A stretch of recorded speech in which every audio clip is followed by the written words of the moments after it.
Good evening, everybody, and welcome to Modern Day Debate. I am your host, Ryan. Tonight we have Craig from Fight the Flat Earth versus Jake of Rattlesnake TV. They're going to be debating secular humanism or Christianity. What is best for society? We're going to get started right now, so I'm going to start the timer up, and you have up to 10 minutes. So, Jake, the floor is all yours, and thanks for being here at Modern Day Debate. Thank you very much for having me, Ryan. I appreciate it. Thanks for moderating. And Craig, it is good to see you. I briefly saw you in New York at DebateCon. We didn't really get to chat too much, but Craig seems like a good fella. Ryan, another great fella. Haven't seen you since that fateful night in Las Vegas, and I won't tell the chat what you did.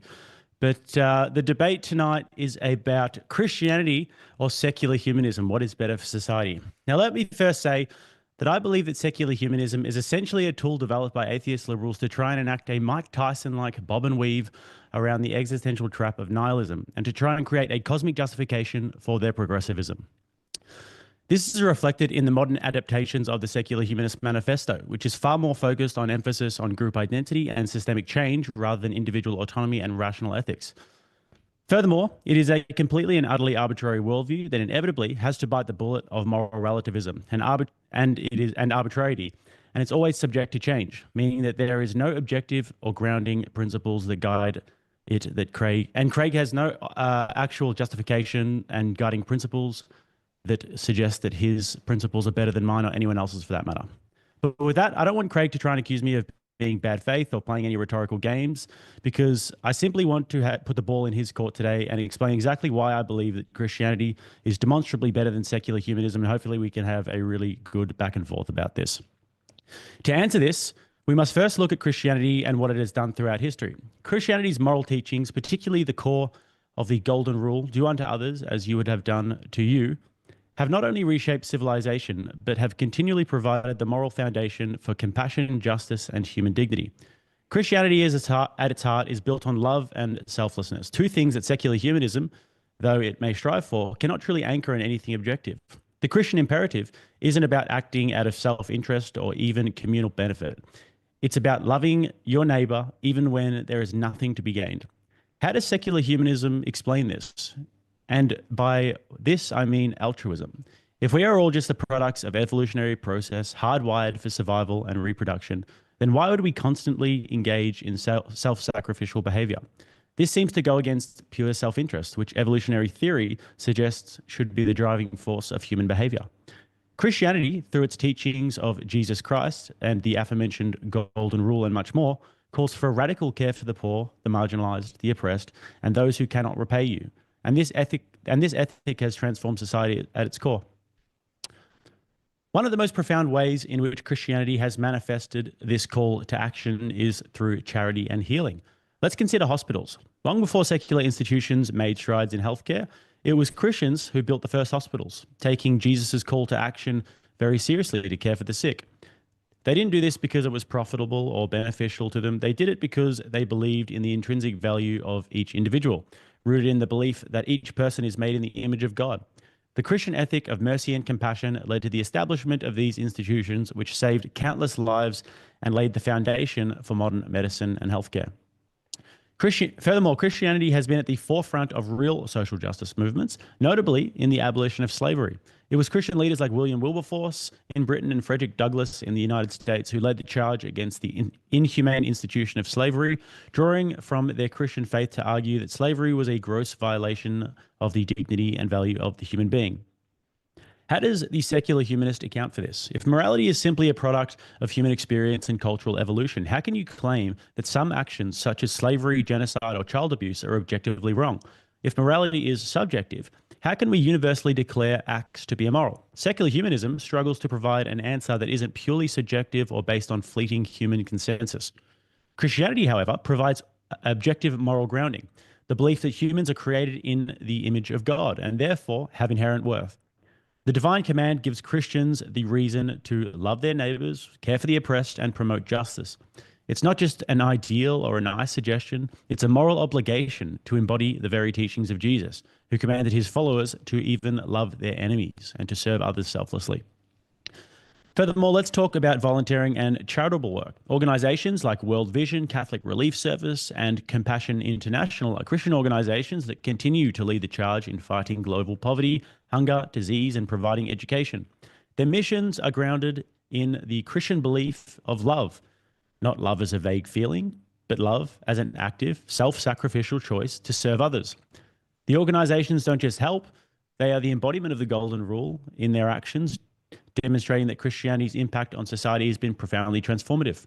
Now, how does secular humanism, with its subjective and ever-changing code, answer for this? What happens when human experience conflicts with moral principles? What happens when what is right for one society is wrong for another? What on earth do secular humanists do about abortion, which for hundreds of millions of people around the Western world, based on their collective experience, is a moral abomination?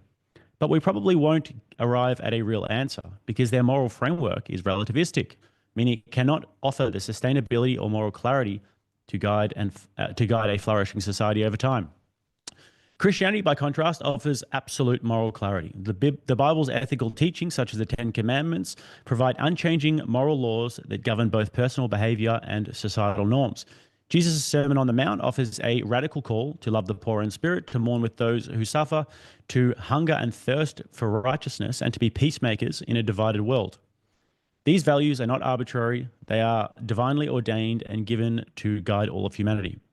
The Good Samaritan parable is another example of how Christianity has shaped the world's understanding of compassion. The Samaritan, who helps the injured man despite being from a historically despised group, just demonstrates that love and mercy transcend social boundaries. The ethic of inclusivity and care for the stranger has been foundational in shaping modern humanitarian values and charitable actions throughout the world. Now, to something that is close to Craig's heart, science. Christianity played a foundational role in the development of modern science, not by just inspiring individuals to explore the natural world, but by creating the very intellectual framework that made the scientific inquiry possible. Unlike many ancient cultures that viewed the universe as chaotic or capricious force to be feared or appeased, Christianity introduced the belief in a rational, orderly God who created the universe with consistent laws that could be understood through human reason.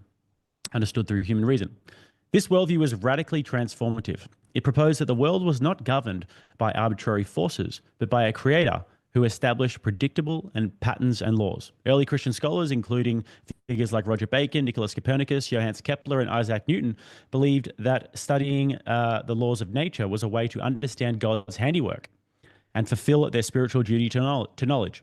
The Christian doctrine of the lawful, intelligible creation formed the bedrock for the development of scientific methods such as observation, experimentation, and the use of reason. Furthermore, the establishment of universities in the Middle Ages, many founded by the Church, created institutions where intellectual inquiry could flourish. Oxford, Cambridge, Yale, and Harvard were all Christian-founded institutions. It was a Christian-driven commitment to a rational and ordered cosmos that underpinned by divine reason that set the stage for the rise of modern science. Now, I could go on all day about higher levels of happiness, lower divorce rates, lower suicidal ideation, stronger family structures, the fact that secularists cannot even reproduce their own society, the tragedies of secular atheist societies and their death toll in the 20th century alone, reduced crime rates and more, but we don't have time for that. In conclusion, Christianity offers a moral framework that is not only objective, compassionate, and transformative, but one that has shaped the world for the better for 2,000 years. From the abolition of slavery to the establishment of hospitals, universities, and charitable organizations, Christianity has been the driving force behind human flourishing. Secular humanism, with its reliance on reason and human experience alone, lacks the transcendent moral framework to offer lasting clarity, compassion, and justice. If we are to build a society grounded in love, justice, and compassion, Christianity is the way forward, not just for individuals, but for society as a whole. Thank you. Thank you so much there. I'll just get my preamp back up. Yeah, my apologies. Just right at the very end there, we were just getting ready to switch over. I wanted to let you all know that we are on Instagram now, so I'm going to clip up this promo and make it a little bit more normal. There we go. And Perfect. So yeah, check us out over there. Give us a follow. We appreciate it. And we're going to carry over to Craig's opening statement, but I want to remind you all that at Modern Day Debate, we are a neutral platform hosting debates on science, politics, religion. We do hope you all feel welcome here.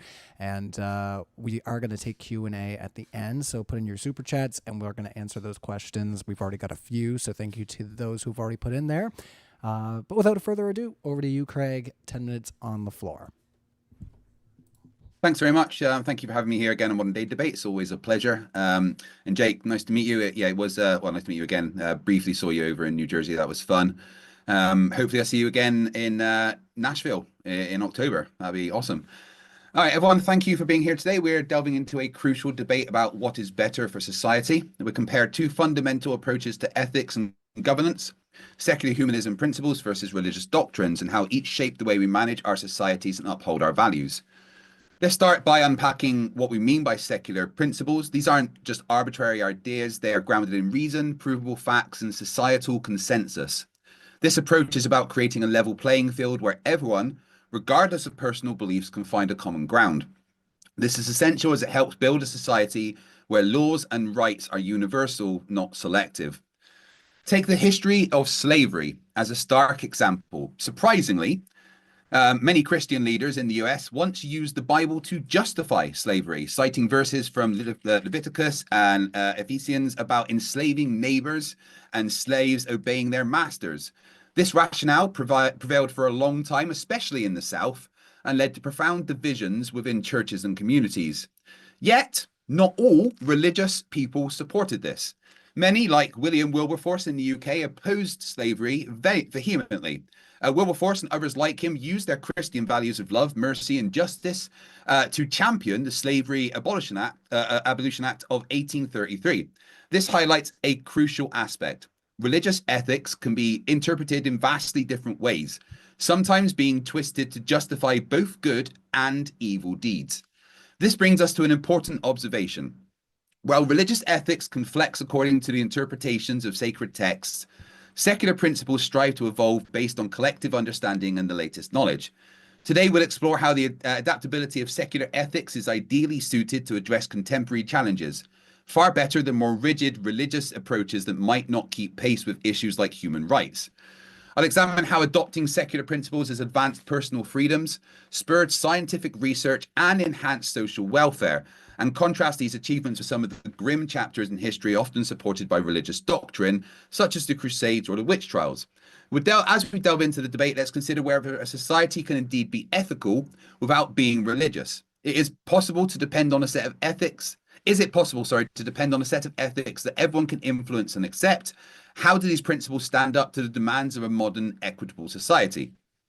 One of the main things that I like to point out is that we need to look at where the foundations of this come from. The foundations of secular ethics and society come from, a collective, decision of what is better for us and how to advance and make us, become a better society. Whereas the foundation of anything Christianity is God, which kind of poses a little bit of an issue, because to say that Christianity would give a better society, we would kind of need to explain some of the things that God said was okay. Because if God says that these things are okay, to base a society on what God says is okay means that these things could happen again if God deemed it necessary. The Great Flood, Old Testament, Genesis 6:8, God floods the entire earth to cleanse it of human wickedness, sparing only Noah, his family, and the animals on the ark. Destruction of Sodom and Gomorrah, Old Testament, Genesis 19. God destroys the cities due to their inhabitants' wickedness, sparing only Lot and his daughters, while Lot's wife is turned into a pillar of salt for looking back. The 10th plague, death of the firstborn, Old Testament, Exodus 11:12. In Egypt, God kills all firstborn children and animals as the final plague to persuade Pharaoh to release the Israelites from slavery. The killing of Uzziah, Old Testament 2 Samuel 6:6-7. God strikes Uzziah down for touching the Ark of the Covenant to steady it, despite his seemingly good intentions. Ordering the massacre of the Amalekites, God commands Saul to kill all the Amalekites, including men, women, children, and even infants. Punishing David's family, Old Testament. As punishment for David's sin with Bathsheba, God strikes their baby with illness, leading to the child's death. The conquest of Canaan, Jephthah's daughter, the plagues and hardening Pharaoh's heart, and many, many more. Now, to say that Christianity is better for society, my opponent here today would have to justify all these things as the foundation of his basis for a society comes from the same being that said all these things are cool. Killing kids is all good because I deem it so. I'm not really sure how that could be great for society. Jake also brought up about what guiding principles are for secular humanism. Well, there's very simple guiding principles. Humanism, prioritizing human well-being, dignity, and freedom as essential considerations in ethical decision-making. Reason and empirical evidence, making decisions based on logical reasoning and observable facts rather than on religious texts or divine revelations. Equality and justice, ensuring that all individuals have equal access to rights and opportunities and promoting fair treatment in both legal and social institutions. Autonomy, respecting the right of individuals to make their own choices, as long as these choices do not harm others. Universality, the idea that moral actions should be applicable universally. If something is right for one person, it should be right for everyone in similar circumstances. Compassion and empathy, encouraging a compassionate approach to dealing with others, understanding their situation and responding to their needs. Also, secular humanism tends to reject the idea of moral relativism, and we can get more into that in the discussion. There was one other thing I really wanted to bring up, and that was Jake mentioned that secular societies can't even repopulate their own countries, the lowering of birth rates and stuff. And yes, absolutely, that has been an issue in countries that tend to be more secular. There has been lower birth rates, even below the rate that would allow a society to be sustained. Now, that's the thing about secular humanism, is we can look at what's happening and adjust it to make sure that it's better for society. And there is, in secular countries like Sweden, Germany, Japan, France, South Korea, Singapore, and Italy, they're putting in place a whole bunch of programs to help the birth rate increase. In Sweden, parental leave policies, 480 days for each child, as well as high quality subsidized childcare. In Germany, I'm probably going to ruin this, Eltergeld, parental allowance. Germany provides a parental allowance to support parents who take time off of work, covering 65 to 100% of their salary for up to 14 months. Japan, government subsidized IVF treatments, expansion of child care facilities. France, family allowances, preschool for all. South Korea, cash gifts for parental leave, child rearing subsidiaries. Singapore, baby bonus schemes, parental leave. Italy, baby bonuses, a state-funded program, tax incentives, breaks for families with dependent children. All these things, countries have gone, yes, we've got a lowering birth rate. What can we do to combat that? Here's a bunch of incentives to make people go and have babies. Because a lot of the reasons people choose to not have babies is financial and societal stresses. So secular countries are putting in places things to make those stresses less and boost the birth rate. Now, is this going to work? We don't know. We'll check it again in a few years and see if we need to adjust things to keep up the birth rate. I'm not going to deny that historically Christianity has worked well to make society better in a lot of ways. Jake mentioned the first hospitals and the advancements in science, thanks to the people that were religious being able to read and write. And I'm never going to deny the good things that Christianity has done for society. But I do not see why we can't take those good things, add them to other good things that we want, and remove the religious doctrine from it. We all want to be better. We all want humanity to be better. We don't want anyone to suffer. We don't want anyone to be in harm. We want everyone to be able to flourish and be able to be a better human.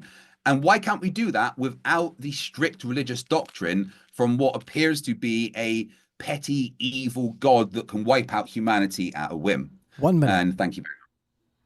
Okay, well, you still have 1 minute left. You could have just... I told you not to interrupt me, Ryan. What are you doing? Yeah, I knew you'd get angry about this. Oh, you're just ready to melt. I swear. Oh no, I'm just picking. All right, it was great to have you back, Craig. It's gonna be a lot of fun. You guys know that for sure in the live chat. I can see the questions already flowing in, so I don't have to tell our audience. Of course, we're gonna read those super chats at the end. So, yeah, definitely keep them flying in. We appreciate all the support here at Modern Day Debate. We got lots of big things going on and coming up here. Almost 600 watching as well. So if you have you know, thumbs that work, hit the like button. If you're watching on the phone, I've hit it with my nose, you know, so like, come on, help us out here and boost us up in the algorithm. We appreciate it. Let's kick it into open discussion there, guys. Sorry, I had to step out for a second there. Kids gotta. We don't need you, Ryan. That's fine. Yeah, Jake yeah. and I are adults. Yeah. Honestly, just about you. Just leave it to Jake and me. We'll be fine, right? I was gonna say, I think yeah, Exactly, we'll be good. Yeah, let's hope so. Well, let's see if that's actually true, everybody. All right, let's kick an open discussion. Thanks, everyone. I'm gonna hand it over to you, Jake. Yes. Craig, I appreciate actually your acknowledgement of Christian contributions to society, because oftentimes I think that where these debates kind of go off the rails is when the secularists want to completely throw the baby out with the bathwater, and they don't want to acknowledge any good things that Christianity has done for humanity. And I find that very annoying, and it just kind of makes this sort of thing where the debates arrive at a stalemate. And then similarly, I also think that there have been atheist scientists who have done great things for humanity as well. So it's good to start from there. But well, I'm not going to ignore to reality. Reality shows Yeah. that when you look at history, you know, I think mainly because religion, the people that were religious allowed them to be able to read and write more than people that weren't, because of schools and stuff and things like that, which tended to be more religious at the time. And I'm never going to deny the fact that, you know, there were a lot of the great scientists, you know, Newton and stuff were obviously religious, heavily so for a lot of the time. And, you know, a lot of them actually said that the reason why they wanted to look at the universe was because of the influence of God that had on them. And, you know, and even seeing the universe in the way that physics allowed them to expanded their love of God and things like that. And I'm never going to deny what is obvious throughout history, but we also have to acknowledge the atrocities that religion has caused, whether it is things that you agree with or not. Yeah, You know, look, I'm happy to get into that, you Craig, but I think that first of all, I'd like to just get a few clarifications just about your worldview, because like obviously there is varying worldviews with secularists, with atheists, with people who refer to themselves as secular humanists, etc. So, what do you think we are? What do you think human beings actually are when you get to the bottom of it? We are a bunch of electrical and chemical reactions sitting inside a massive jellyfish controlling a skeleton in meat armor. Now, that is physically what we are, but the whole of that is more. That allows me to have consciousness. The millions and millions of years of evolution and has allowed me to exist as I am.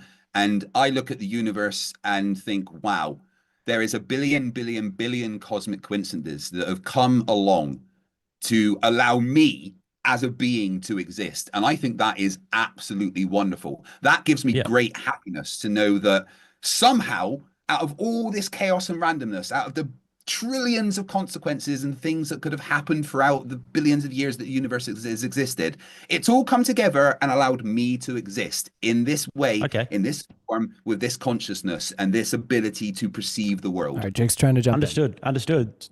Yep. So a fantastic coincidence. So do you believe that human beings then have free will? I don't know, honestly. I like to think that I have free will, right? Because I like to make my own choices. But at the same time, there are fundamental things that I can't control, right? But just in terms of our everyday actions, like just if I lift my arm right now, do you think that I'm choosing to lift my arm, or do you think that this is just a bunch of chemical reactions in my brain that has made me lift my arm? You are making the decision to move your arm. You are physically making that decision to do that. And yes, there are certain aspects of our life that we can control. The question is whether we have free will is something that I am personally struggling with. All right. I don't know if I have free will. I don't actually think that I do in a lot of ways, because there is a lot of things that I can't control about who I am, the way that I am, and the things that I have to do. Do I make my own decisions? Yes. But are those decisions based on a bunch of circumstances that I can't control? Also, yes. The So, but question the of free idea of will having is a something soul that or some sort I'm of like personally a struggling with. right. So, but the idea of having a soul, I think what you would refer to as consciousness or some sort of a governing faculty of our body that resides within our body, you think that that's something that's far fetched. But do you think that the secular humanist or your personal interpretation of it, which is, oh, I don't know if we have free will. Apparently, we're like a soup, we're neurons inside of a jellyfish or whatever. That makes more sense to you? It makes more sense to me because it's what I can verify. You know, I know the physical components of my body and what interactions in my brain allow these things to exist. You know, and I can see how evolution has created what I am today. But you know, when you look at actually what free will is, if I want to be personal for a second, right? I suffer from a condition called dystemic disorder, which is an anxiety and depression disorder caused by chronic pain, right? So I can't control a lot of my actions. I struggle with anger. I struggle with controlling my emotions sometimes. Does that mean that I don't have free will because I cannot control my emotions? Just to tie What it would back you in, that? if just to tie back into the social subject that we have here today, if you could explain how a secular society would be a better benefit to those struggles, and then maybe we could talk about that. So I'll hand Yeah, I it think over that to what I you, was Craig. getting at here, I can sort of round this off a little bit. Because what you're describing to me is you're describing that we are just sort of physical matter and that we potentially may or may not have some sort of a faculty that you could refer to as consciousness or whatever it is that you refer to it as that governs our actions and what we do. So if we're not sure about this, first of all, how can we be responsible for any of our actions? And what's the point of even having this conversation? And why are we more valuable than animals, for example, who have all of these same faculties that you're referring to? Because we have empathy. That's what it comes down to for me, is because we have empathy for other people. I don't like to see other people in pain.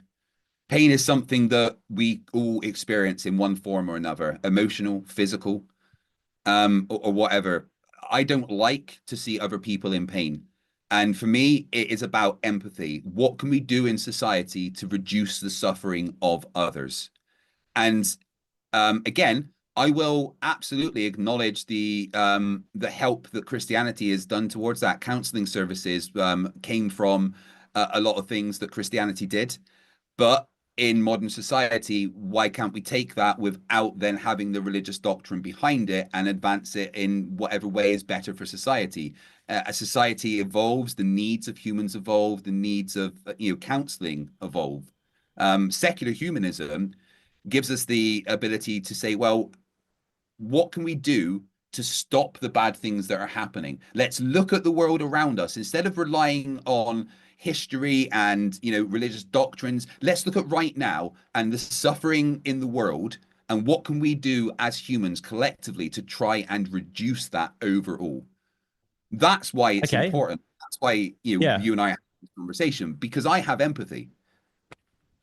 Well, I mean, with that, I don't really see any basis in the secular humanist worldview, and maybe you can explain it to me better, but I don't really see any basis as to why we should aim for the things that you say that you're aiming for. Because if we are just these products of evolutionary process, and if our nature is just that which wants to reproduce and survive, then what is actually wrong with things like slavery and genocide, for example? Why do we actually have altruistic actions? I don't actually understand that from the secular humanist worldview, because what you're saying is that we have empathy, but empathy is just one of the things that we experience. We also experience lust and selfishness and greed, and this is all much more in Absolutely, alignment with right? evolution than empathy and than altruism.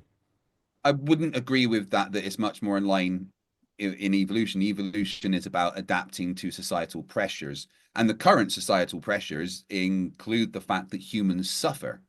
And the like I said, the fact of it is that secular humanism just wants to stop suffering, wants to stop harm. And we are an evolution. I'm not saying that we are just a pile of meat that wants to reproduce. We are a pile of meat that has the ability to have empathy because of whatever's happened, because of the billions of cosmic coincidences, because of evolution. We have this ability within us to have empathy for other people. And those other things you mentioned, lust, greed, they can cause harm, when they're out of control. Nothing wrong with a little bit of lust. I'm going to Amsterdam for my anniversary and I really want some lust there, trust me. But, there's no reason It's why. a funny place to go. It's a funny way to put that, actually, Craig. I can't Amsterdam. wait. I'm sure it's just How with your wife. excited I am. Just with your wife, I'm sure. Yeah, I cannot wait. I need a holiday. Oh my God. Yeah. So, but you know, lust and that they can cause harm. So we will look at what can reduce the harm. Having empathy for other people. I might not like someone, but if I see them in pain, I'm going to do whatever I can to reduce that pain. And I think secular humanists, that is the driving goal.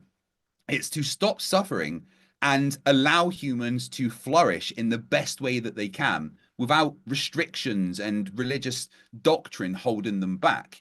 But once again, I am never going to deny the good things that Christianity has done, but we also have to acknowledge the other side of it. Okay, yeah, sure. But I mean, you can make the claim that you believe that we should do these things and that we should follow empathy, etc. But I actually don't see why it's not just as beneficial for me and the people around me, because I think that the best argument you can make from an evolutionary standpoint is to say that we look out for our kin, but then otherwise, outside of that, like you're not running down the street to the neighbors to make sure that everybody's okay all of the time. This is something that's actually enshrined within the Christian worldview, is to make sure that everybody else around us and even in our community is okay. And this is something that Christians actually practice. And secularists aren't really known for practicing this. They talk a lot about it. Yes, we should make sure that everyone's thriving, but they actually don't have many institutions. And this isn't actually really reflected in the way that they live their lives. I don't really see from the evolutionary point of view why I can't be a secular humanist and say, actually, you know what? What I think is best for society is if we just get rid of all the poor people. And if we get rid of all the poor people, then we can all live in flourishing societies for hundreds and hundreds of years to come, and they won't be taking all of the resources. Before you push, I gotta ask, because I want to tie this back into the social topic of I can't. how I just said I can't. Those words I said we should get rid of all the poor people, but I really need to finish that sentence, otherwise it could look bad. Just 1 second. We should get rid of all the poor people, but we should do it by getting rid of poverty. So what I wanted to ask to Jake, really don't anyone through charity. All right, you got your push. You got your push. But I do want to ask Jake, just so that the audience gets clarity here, just based on the topic that we have here tonight, of how Christianity would solve for those issues, and if it was going to be implemented in the way that you see it. So I'll hand it back to Jake. Yeah, I think I sort of covered that in my opening statement. The Christians are very focused on charity in the world. All of the biggest charitable organizations in the world are Christians throughout history. They've been going to other countries and helping them with missionary work, etc. So this is enshrined within the Christian worldview that we should love our neighbor and that we should care for the poor, etc. And we have a foundation for that, because the foundation comes from us all being made in the image of God. And I don't see any reflection of that in history before Christianity, for example, where, like we said, that the gods were all viewed as capricious and all having to be appeased all of the time. And this just wasn't really happening. There was much more of a will to power mentality in society before Christianity came along. And the social revolution that Christianity brought with it was actually a radical change. And when I look at oftentimes when I look at the atheist liberal world, I sort of see a throwback to that sort of pagan time where people want to just pursue their own sexual desires and their own sexual urges and lust and greed and materialism. And I see that actually goes away from the teachings of Christianity, which have been beneficial for society. And through Craig's worldview, through the secular humanist worldview, I just see that actually being the logical conclusion of it, because there is no guiding principles and everyone just sort of is doing whatever they think makes them happy. And it's so arbitrary and open to interpretation. I don't see how it doesn't become completely fragmented. That's my contention there. All right, let's hand it over. I did kind of mention the guiding principles before we can get into that. But I did want to touch on what you said about charities. And of course, again, I'm never going to deny a lot of the good work that Christianity has done with the charities that they put forward. However, there has been a lot of charities for Christianity that will only help Christian societies, but not all of them. But I wanted to point out the fact that secular humanism also has many charities, and as part of reducing harm, we consider helping those less fortunate, a vital thing to do because it will reduce the harm overall. Several well-regarded secular charities that operate based on principles of effectiveness, transparency, and secular humanism.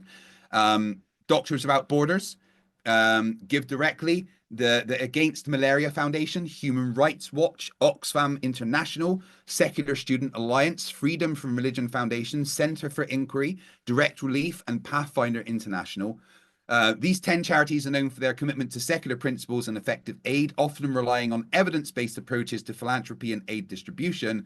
They operate under the belief that assistance should be provided based on need, not creed, and are transparent about their operations and impact.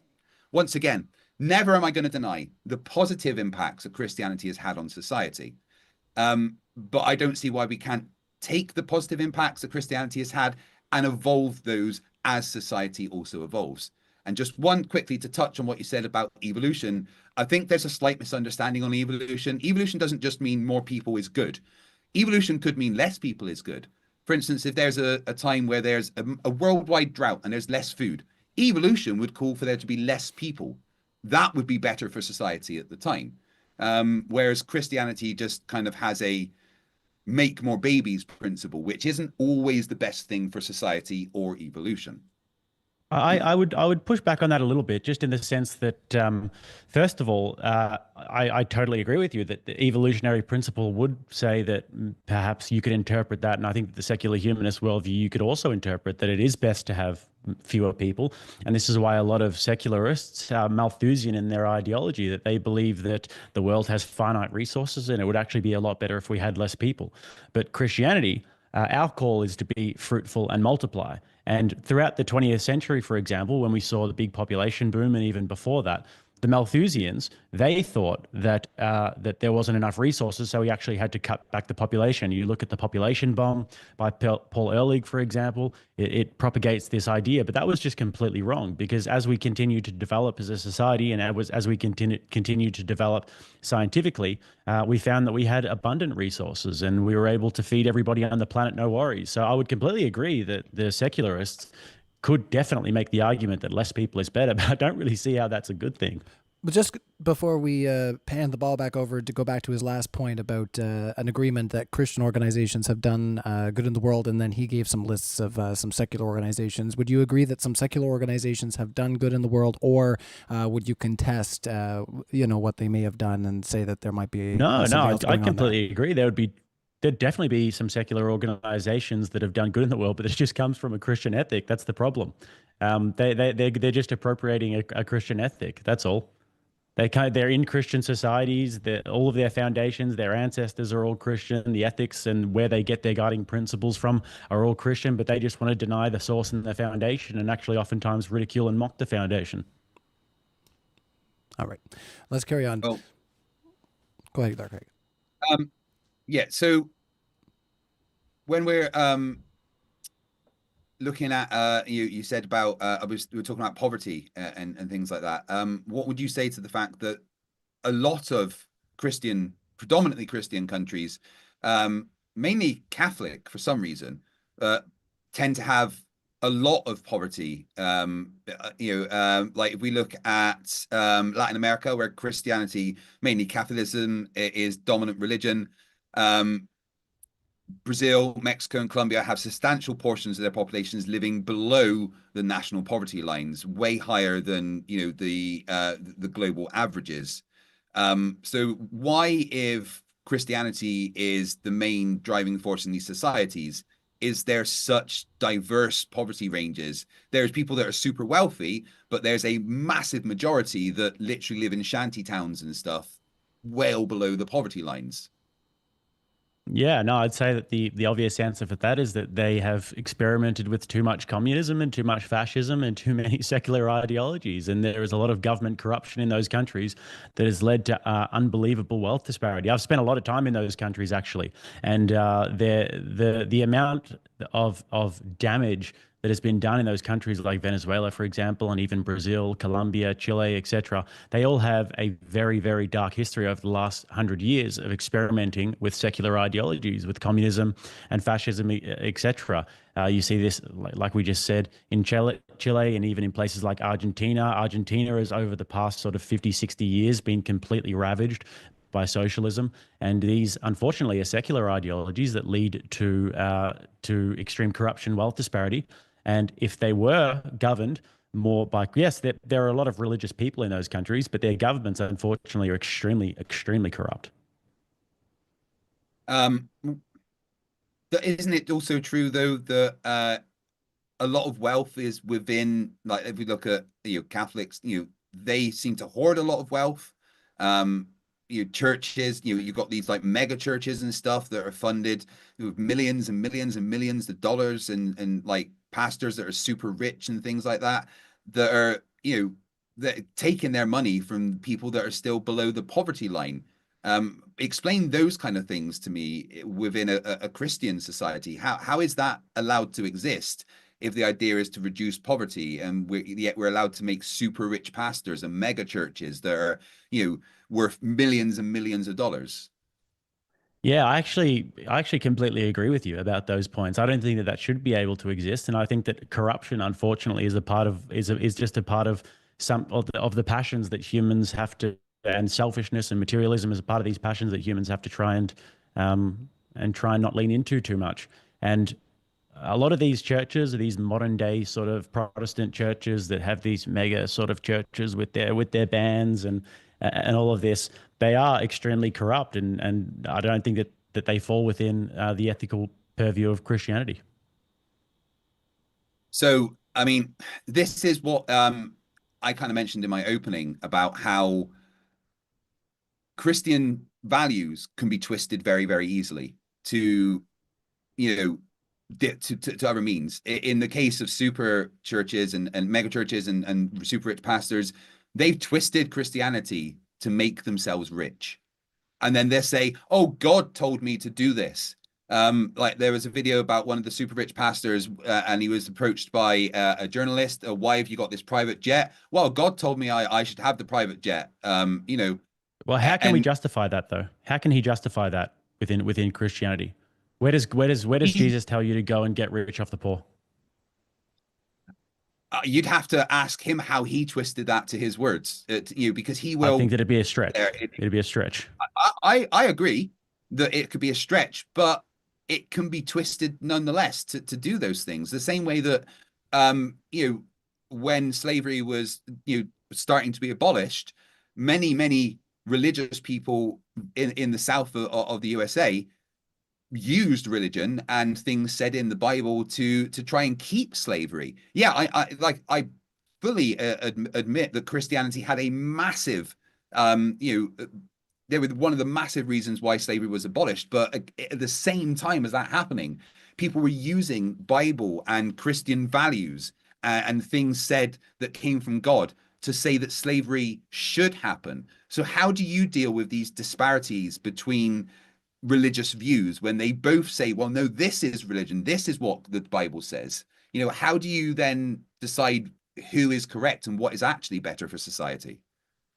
Well, I think that we actually did decide who is correct, because slavery has been abolished in the entire Western world, and it's the only place in the world where slavery doesn't exist anymore. So that's a product of Christians believing in the human dignity of the individual, and that's something to be profoundly celebrated. And before that, I would say that those people, well, maybe, but those people were wrong in that, and they've been proven to be wrong. And I think that that's just something that's just an achievement of Christianity. I don't see how it's a slight on Christianity whatsoever. And furthermore, if you want to bring up the modern churches and their corruption, etc., sure, there are definitely people who do corrupt things, and they do it in the name of God. And Christianity actually doesn't deny this whatsoever. We have many teachings within Christianity that prove that there will be false prophets and that there will be people who try and use the Lord's name for their own benefit. This is not something that's new to us whatsoever. But then, I mean, just in reverse, how would you how would you account for what I talked about before with these atheist secularists who, just as even a minor example, the people at the World Economic Forum, for example. They want a transhumanist future where we're all just sort of our consciousness is just imported into a little pod, and they want to get rid of the poor people in the world and lower the population because they believe that there are too many people.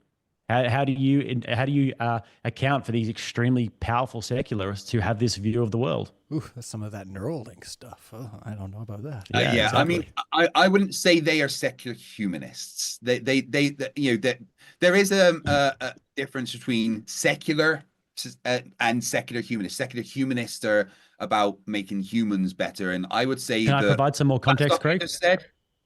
Can I Sorry, provide some more context? Sure. just let me Let's. finish. Well, if you're answering a straw man, then that's no good. So let's let him add some context. Yeah. Yeah. So I see this as like a that's not real communism type of answer, because these people, if you look at what they're doing at places like the World Economic Forum, what they're doing is they're getting together and they're talking about the global issues like climate change, for example, and these things which you also talk about. And if you look at the Secular Humanist Manifesto 3, a lot of the things that they are discussing there would be completely in alignment with the tenets of that doctrine.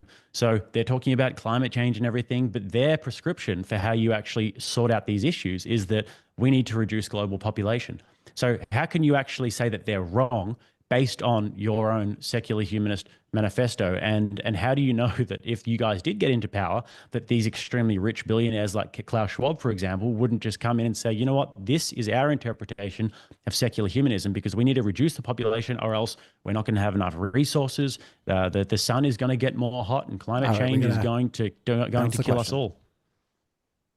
Yeah, right. Bounce. Again, the World Economic Forum aren't secular humanists. They're just a non-governmental, non-partisan international organization. They don't follow the humanist manifesto. They don't have reduction of harm as one of their founding principles, as one of their guiding principles. You know, all the stuff that you said, I agree. It's batshit crazy. I don't want to put my brain into a pod. How am I going to smoke weed in Amsterdam if I do that? That's fucking ridiculous. I would just push back that the World Economic Forum follows secular humanist values. They most certainly don't. They're just interested in trying to make money for everyone, I think. How not Whereas, though? I don't understand how you actually even justify that. because they're not. What part of it do they not? Because they do look at reducing harm in their own interpretation of it. And their interpretation of it is that we, the liberal elites, the liberal secular elites, should be in power because we believe that climate change is going to wipe out people, and all of these useless eaters is what they call them, useless eaters who are taking up all of the resources, causing climate change. For example, we need to get rid of farming. We need to make sure that everybody moves into this technological future, and that is what's going to be best for human flourishing. That's what they believe. Yeah, but I would. They definitely don't follow the humanist manifesto and all of the things. They want to work on economic growth, global cooperation, addressing broad societal challenges. But I don't think that they have the same principles as secular humanists in the way that they're more about empathy and individual autonomy and things like that. They are just interested on how can society be more wealthy and more fruitful in the way of everyone having wealth. They're just a non-partisan thing, and you kind of it is a bit of a straw man to say, well, they're secular humanist society, because they're not. They are just somebody that is non-partisan.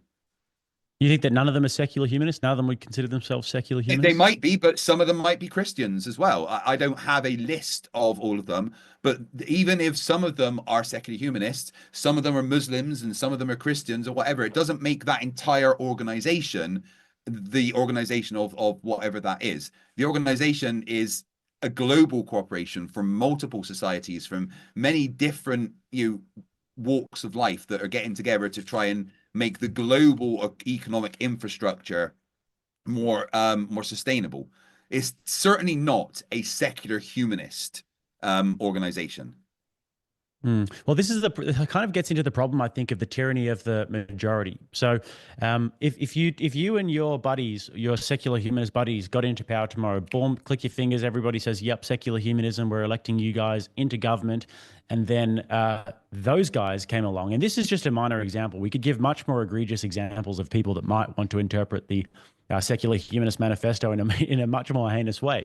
But if they were to get into power, I want to know the justification for what you guys would actually say to suggest that objectively they're wrong and their way of viewing the world is wrong. And this is not secular humanism. This doesn't follow the secular humanist manifesto. Because, like I pointed out before, if they interpret it a certain way, they can just say that this is how we're going to increase human flourishing. This is an existential problem.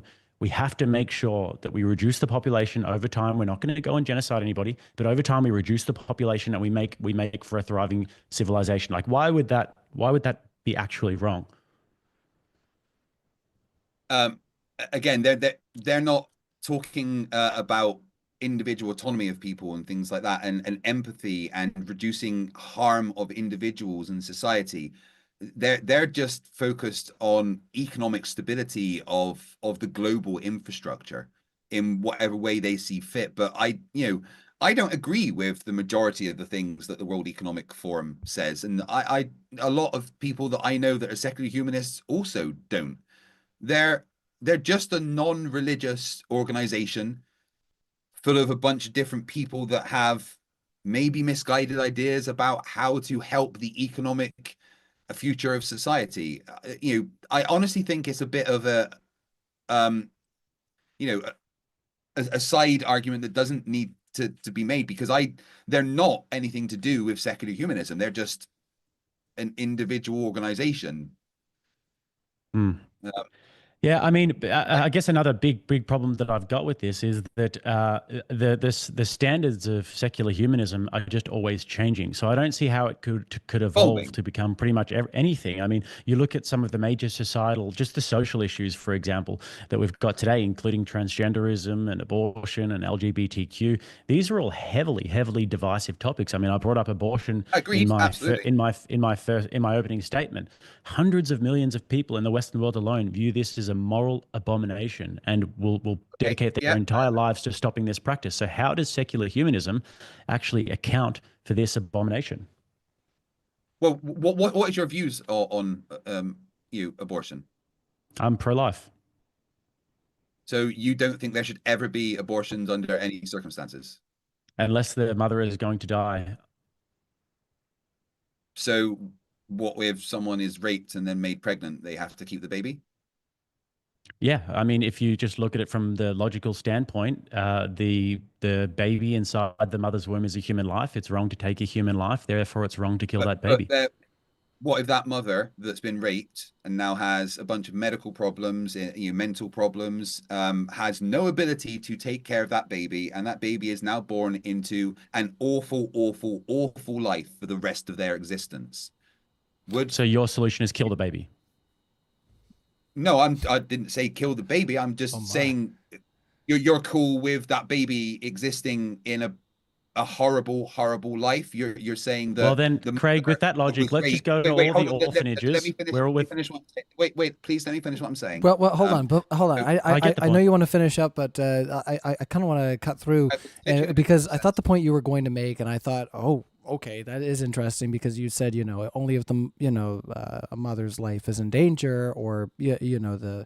Anyways, I guess I thought you were going to say, what if that person decides, oh, I don't want to be pregnant and decides to off themselves, before that process. So that would be considered a risk of the life of the mother. I don't know. I thought that's where you were going. No, that and I wasn't thought the that point. He was was making the point that the baby would be born into this abject, sort of horrible life. But I just think that with that logic, we could just go to all the orphanages in sort of India and Cambodia with limbless babies who have just suffered terrible birth defects and just kill them all. No, babies that are born should be cared for. Any child that is ever born should be given a good life. And that's the problem with universally getting rid of abortion. I'm not saying that anyone should just have the ability to walk up to a clinic whenever they want and get an abortion, but I think it should be case by case. But And Craig, that's you're a what's man of science. wait, let me please let me finish, if that's okay. We just have to make this a back and forth though, because you do as Yeah, respectfully though, but Craig, you do tend I to go on just quite a lot with need your to finish answers. my point. I do Let's need make it just to quick. finish my. Yeah, to say that it's just universally abortion is bad is the wrong way to go. There should be case by case, decisions on what's going on. We should look at how that's going to affect the mother, the child in the future, how long on the pregnancy is. If someone is raped and they find very quickly that they're pregnant and they don't want to be, yes, they should have the right to go and get an abortion because they didn't ask for that child to be put in them. And they do not want at that point to have a child in their life. So yes, they should, in that case, have the right to go and have an abortion. But nobody should just have the right to, for any reason whatsoever, just walk up and say, get rid of the baby. It should be case by case. Okay, sure. I mean, Craig, but you're a man of science. You know that life begins at conception, and you know that this is pretty established. If you're somebody who agrees in scientific consensus, you believe that scientific consensus among biologists is that when the egg is fertilized, that is when life begins. So, I would disagree with that. That's the case. The biologists agree with that. Life would be considered when there's neural connections and things like that, because that's how we determine what it is. But that is, when there is life is again part of the case by case. What I'm talking about. How far along is the pregnant? How dangerous is this to the mother and the baby? Every single pretty dangerous. case that wants abortion should be done on a case by case basis. And all of the things that have happened for that pregnancy to be there and the reasons for the mother to want the pregnancy to be aborted should be taken into account. But most importantly, the future harm that could be done should be mitigated. Okay, so with that logic then, what would be the problem with a bunch of secular humanists coming along, taking power, for example, and saying that actually, you know what? We want to get rid of any potential suffering and poverty. So we're going to allow any abortions that women want to have whatsoever, even right before it. And also just after, maybe if the kid's going to be born with terrible birth defects, Down syndrome, limbless, they're going to have all of this suffering in their life, but we want to alleviate that suffering. Nobody's got, like, the parents will be fine with it. They don't want the baby is disabled. What would be the problem with what would be the problem with that prescription? Well, Jake, once again, I just said that it should be on a case by case basis. That's how it should be done. The hypothetical of a bunch of people get into power and say this. Well, what if Christians got into power and said that? That's the thing. What we should we would be able to rebuke that. What we should do is look at what is happening and what we're doing now, right? And I don't think secular humanists wouldn't say that, because that is not reducing harm overall. You're just saying, well, I think secular humanists would say this, and what if they got into power and said that? But that's not what they do. Secular humanists would all agree that Craig, you have to engage with the hypothetical. You tend to waffle on a lot with these answers, and they're very wishy-washy, and they don't really. Craig, let's let Craig. I'm going to have. Let's let Craig put a. Wait, hold on. Actually answering the question. Hold on. All right, Craig, put 10 seconds seconds on it. I know you're not going to stop. 10 seconds at the most, and then we're handing it to Jake. Yeah, that's what I was doing. Once again, secular humanists would agree that it should be on a case by case basis. And I haven't waffled. I've been very succinct in my answer. The hypothetical is something that I'm not going to engage in, because it's, well, what if they did this and I think this? All right, I'm putting you on mute and I'm asking Jake to come off. So go ahead there, Jake. Okay, fantastic. Okay, so hypotheticals are just designed to test your logic, Craig. So this is something that you actually have to engage in if you want to defend your worldview. This is a completely reasonable hypothetical within your own worldview. This is not something that's outrageous. If your worldview is based around limiting suffering and reducing harm and doing what's best for the population, if there was a secular humanists that came to power and they collectively decided that the best thing to do for humanity to reduce suffering was to just get rid of all of those disabled babies, because nobody's going to care for them. They're going to suffer their whole life. They might even live on the streets and be homeless. And these parents were fine with it. Then what would actually be the justification for stopping that? And the answer to this, let me just warn you. If you say that, well, secular humanists would never do that, that is a very, very weak answer. You have to actually provide a justification as to why it's wrong, okay? I know that you don't want to engage in the hypothetical, but this is a very, very reasonable hypothetical within your worldview. I'm going to ask you to unmute there, and we're going to carry on. We still got, just let me read out the time here. I got 6 minutes on the floor. Go ahead, Craig.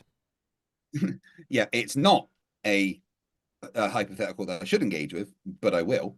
The 10th point of the Humanist Manifesto, which talks about individual autonomy, would rebuke that, because we would have to look at the individual autonomy of both the baby and the mother. Once the baby is born, that baby's individual autonomy is taken into account. So first off, we are never, ever going to go, oh, that baby's born with a disability, let's get rid of it, because that baby's individual autonomy is not being taken into account. Secondly, the Humanist Manifesto is talking about reducing harm overall, and that is not going to reduce harm. It's going to cause mental problems for people if they're forced into a certain decision for certain ways like that. So frankly, the 10th point of the Humanist Manifesto, which is about individual autonomy, would rebuke your hypothetical being a position that could exist. Okay, well, when does the baby become an individual? Once it's born. Well, okay, so then the day before it's born, then you can do that. I never said that. Again, case by case. That's the logic.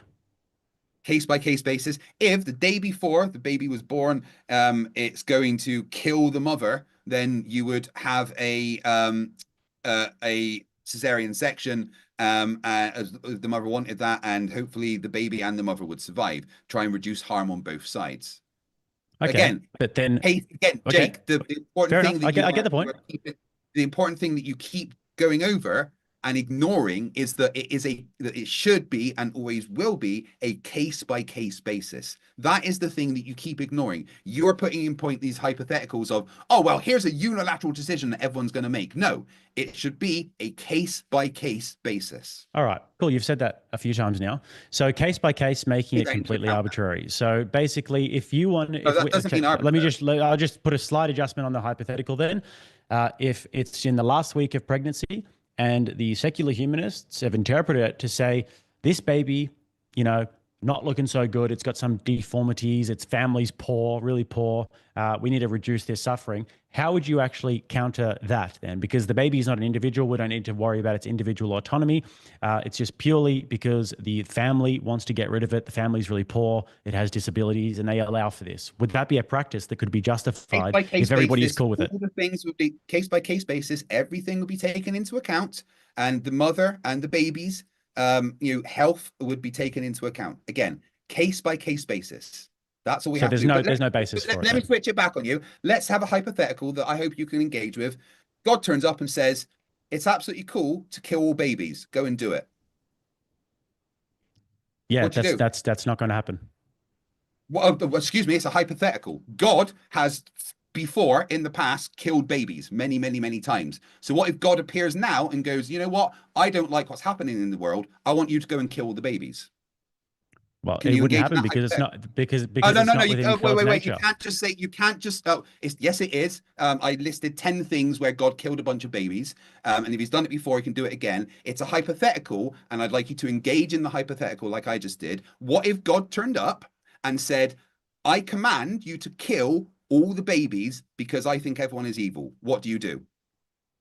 Well, like I said, Christian law has a new covenant, and you're talking about the old covenant, which is Jewish law, and it's not within God's nature to do that. So it's actually a logical impossibility.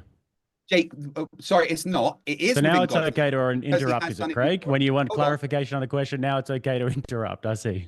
Hold on, Jake. Let me be clear. It is within God's nature. You cannot say it's not within God's nature because God has done it before, right? God has the ability to change his mind if he wants, right? So if God turned up tomorrow and said to you, I think the world is evil. I command you to go and kill all the babies to stop the evil. What do you do?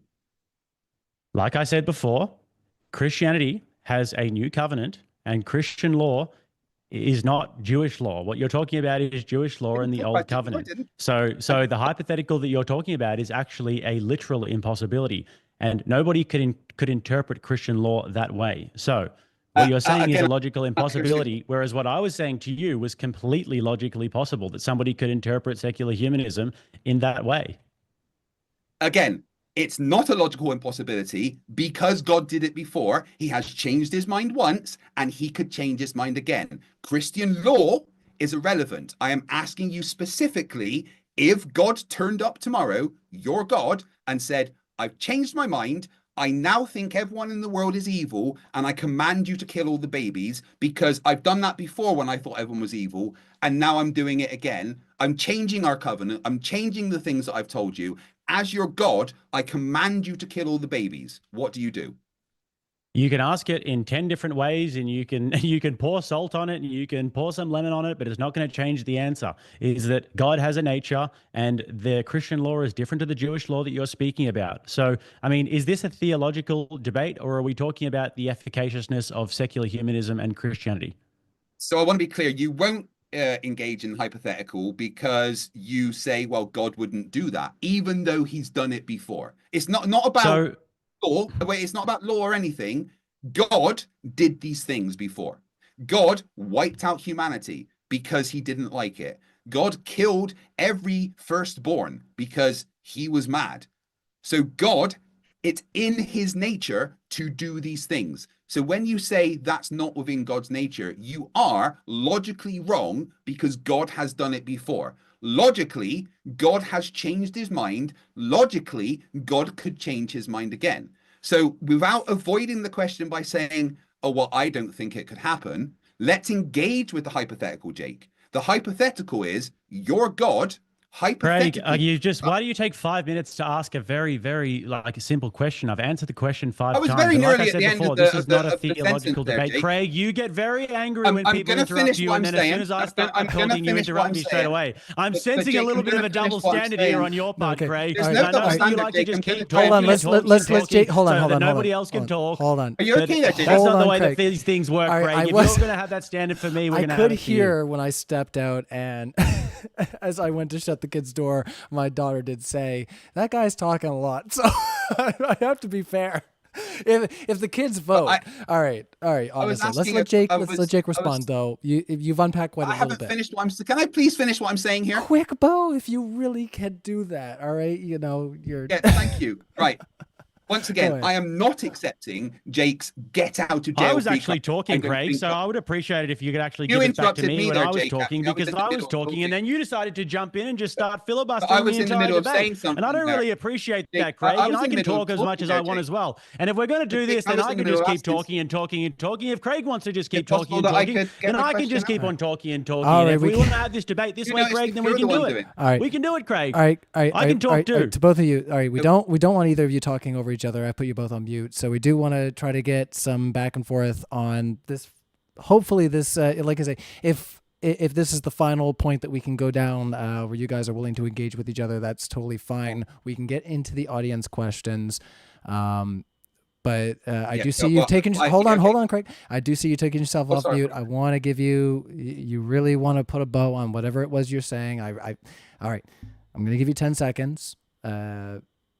Put a little bit more than that, please. No, you gotta really just sum it up real quick, because Jake's gotta have a turn to respond, and all right, 15 max, okay, and then I'm giving him a full minute. Please give me 30 seconds, because this will take 30 seconds for me to get my question out, please. All right, just let me check in with Jake as well. Jake, are you okay with that? Ryan, this is completely irrelevant to the conversation. The conversation is not about hypotheticals, about if God changed his mind. It's about the efficaciousness of it on society. So if you want to say how Christians could change their mind, then fair enough. We could rebuke that. But no, I'm just going to tell you it's irrelevant to the debate, because I'm actually talking about the interpretations of secular humanism. You're saying, what if God did X? If you wanted to say, what if Christians interpreted it differently, then sure, we could do that.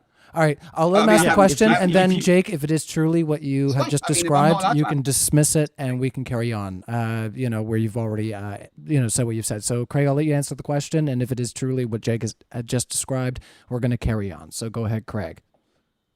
Christianity is based on God. That is the foundation. God logically has the ability to change his mind as he has before. God killed the entire world because he was mad. So logically, that could happen again. Jake, I'm asking you to engage in the hypothetical. The hypothetical, God changed his mind again, turned up and said, I think the world is evil. I want you to kill all the babies because I say they are evil. It's happened before. It can happen again. It is logically possible. Engage in the hypothetical, because that is bad for society. Okay, so once again, what we've got here is Craig using low tier, Reddit tier type arguments to try and switch the debate, because the debate is Right, so actually he about didn't the engage in the efficaciousness of hypothetical. Christianity. But Run here away we from the go again. hypothetical. Craig just Hold can't help on. himself. Run away He's got from it. impulse control Craig. issues. Craig, He's got on impulse mute. control All right, issues. he's on mute, so go ahead. What and are we respond. doing, Craig? I tried to be so He's the one who's respectful during this interrupted loads debate. more than me. All I tried right. to be very respectful You're during this no debate, longer but allowed to Craig has unmute just been able yourself. to. Go ahead. I want you to respond to the Craig has question, just and been- he's on mute. He cannot unmute himself. So if you can respond to the point that he was trying to make there. Beyond the behavior. I'm honestly shocked. I tried to be a gentleman about this, Ryan, but Craig has just been completely unhinged. Relax, brother. It's okay. We can get a few answers. We can let each other talk. Yeah. So the debate is not about hypotheticals about God. If you wanted to say a hypothetical about how Christians might change their mind and how they might implement certain things if they got into power, then sure, we could talk about that. That would be a fair hypothetical. However, this is just a completely irrelevant side tangent that we don't need to go down. I'm asking you about how secular humanists might interpret the secular humanist manifesto. And I think that was a completely fair hypothetical. But this, what if God changed his mind? It's just not a fair hypothetical within the purview of the debate. This is not a theological debate whatsoever. This is just about how Christian interpretations have changed the world. Where do we see Christians killing babies around the world? We don't see that. But what I'm telling you about the hypotheticals about secularists, we see this littered throughout the world in terms of how secularists view things like abortion and how secularists view things like population reduction. This is happening around the world. So your hypotheticals are actually illogical and they're not happening in the material world. So it's completely irrelevant. All right, let's have it. I did ask you to come off mute. Let's try it again. Make sure I hit. I can't hear you, Ryan. Sorry, Yeah, I did ask you to come off the same way mute. Let's hit that. Yeah, in the same way, Jake, secular humanists aren't going around saying, well, we should all do this. So, it's also a logical impossibility because we don't see that happening in secular countries. And I have to be honest here. You have actually overtalked me way more than I've overtalked you here. I'm not sure what's going on. You called it saying that I've got impulse control issues, but you've constantly interrupted me when I've been in the middle of trying to get a point out. In fact, I've made a note of how many times you've interrupted me over me interrupting you, and it's way more. Are you okay, dude? Like, seriously, are Is that you a question? right? Do you want me to answer that question?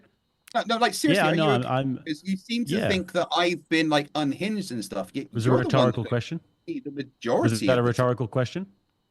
It's serious. Was that a question. rhetorical You're question, Craig? talking to me the majority of the time. So why would you say that? Are you actually okay?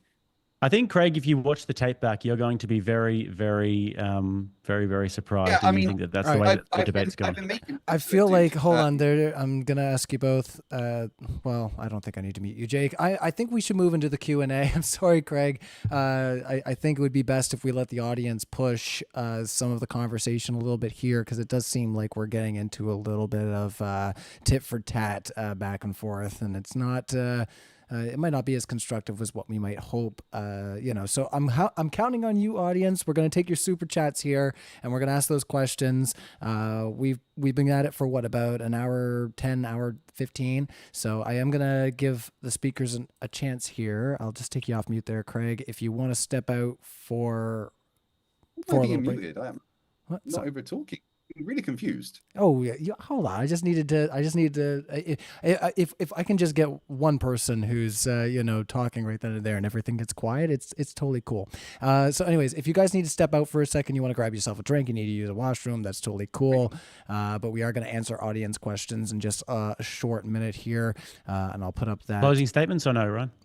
Well, can I just finish the point that I was making then, and that is that. All right, hold on. You asked if you could complete the point, and then you just carried on. I'm gonna ask Jake if he wants to carry on with the conversation before Q&A, before you ask the question. So do you want to carry on with the conversation for like maybe another 5-10 minutes, or do you want to jump into Q&A?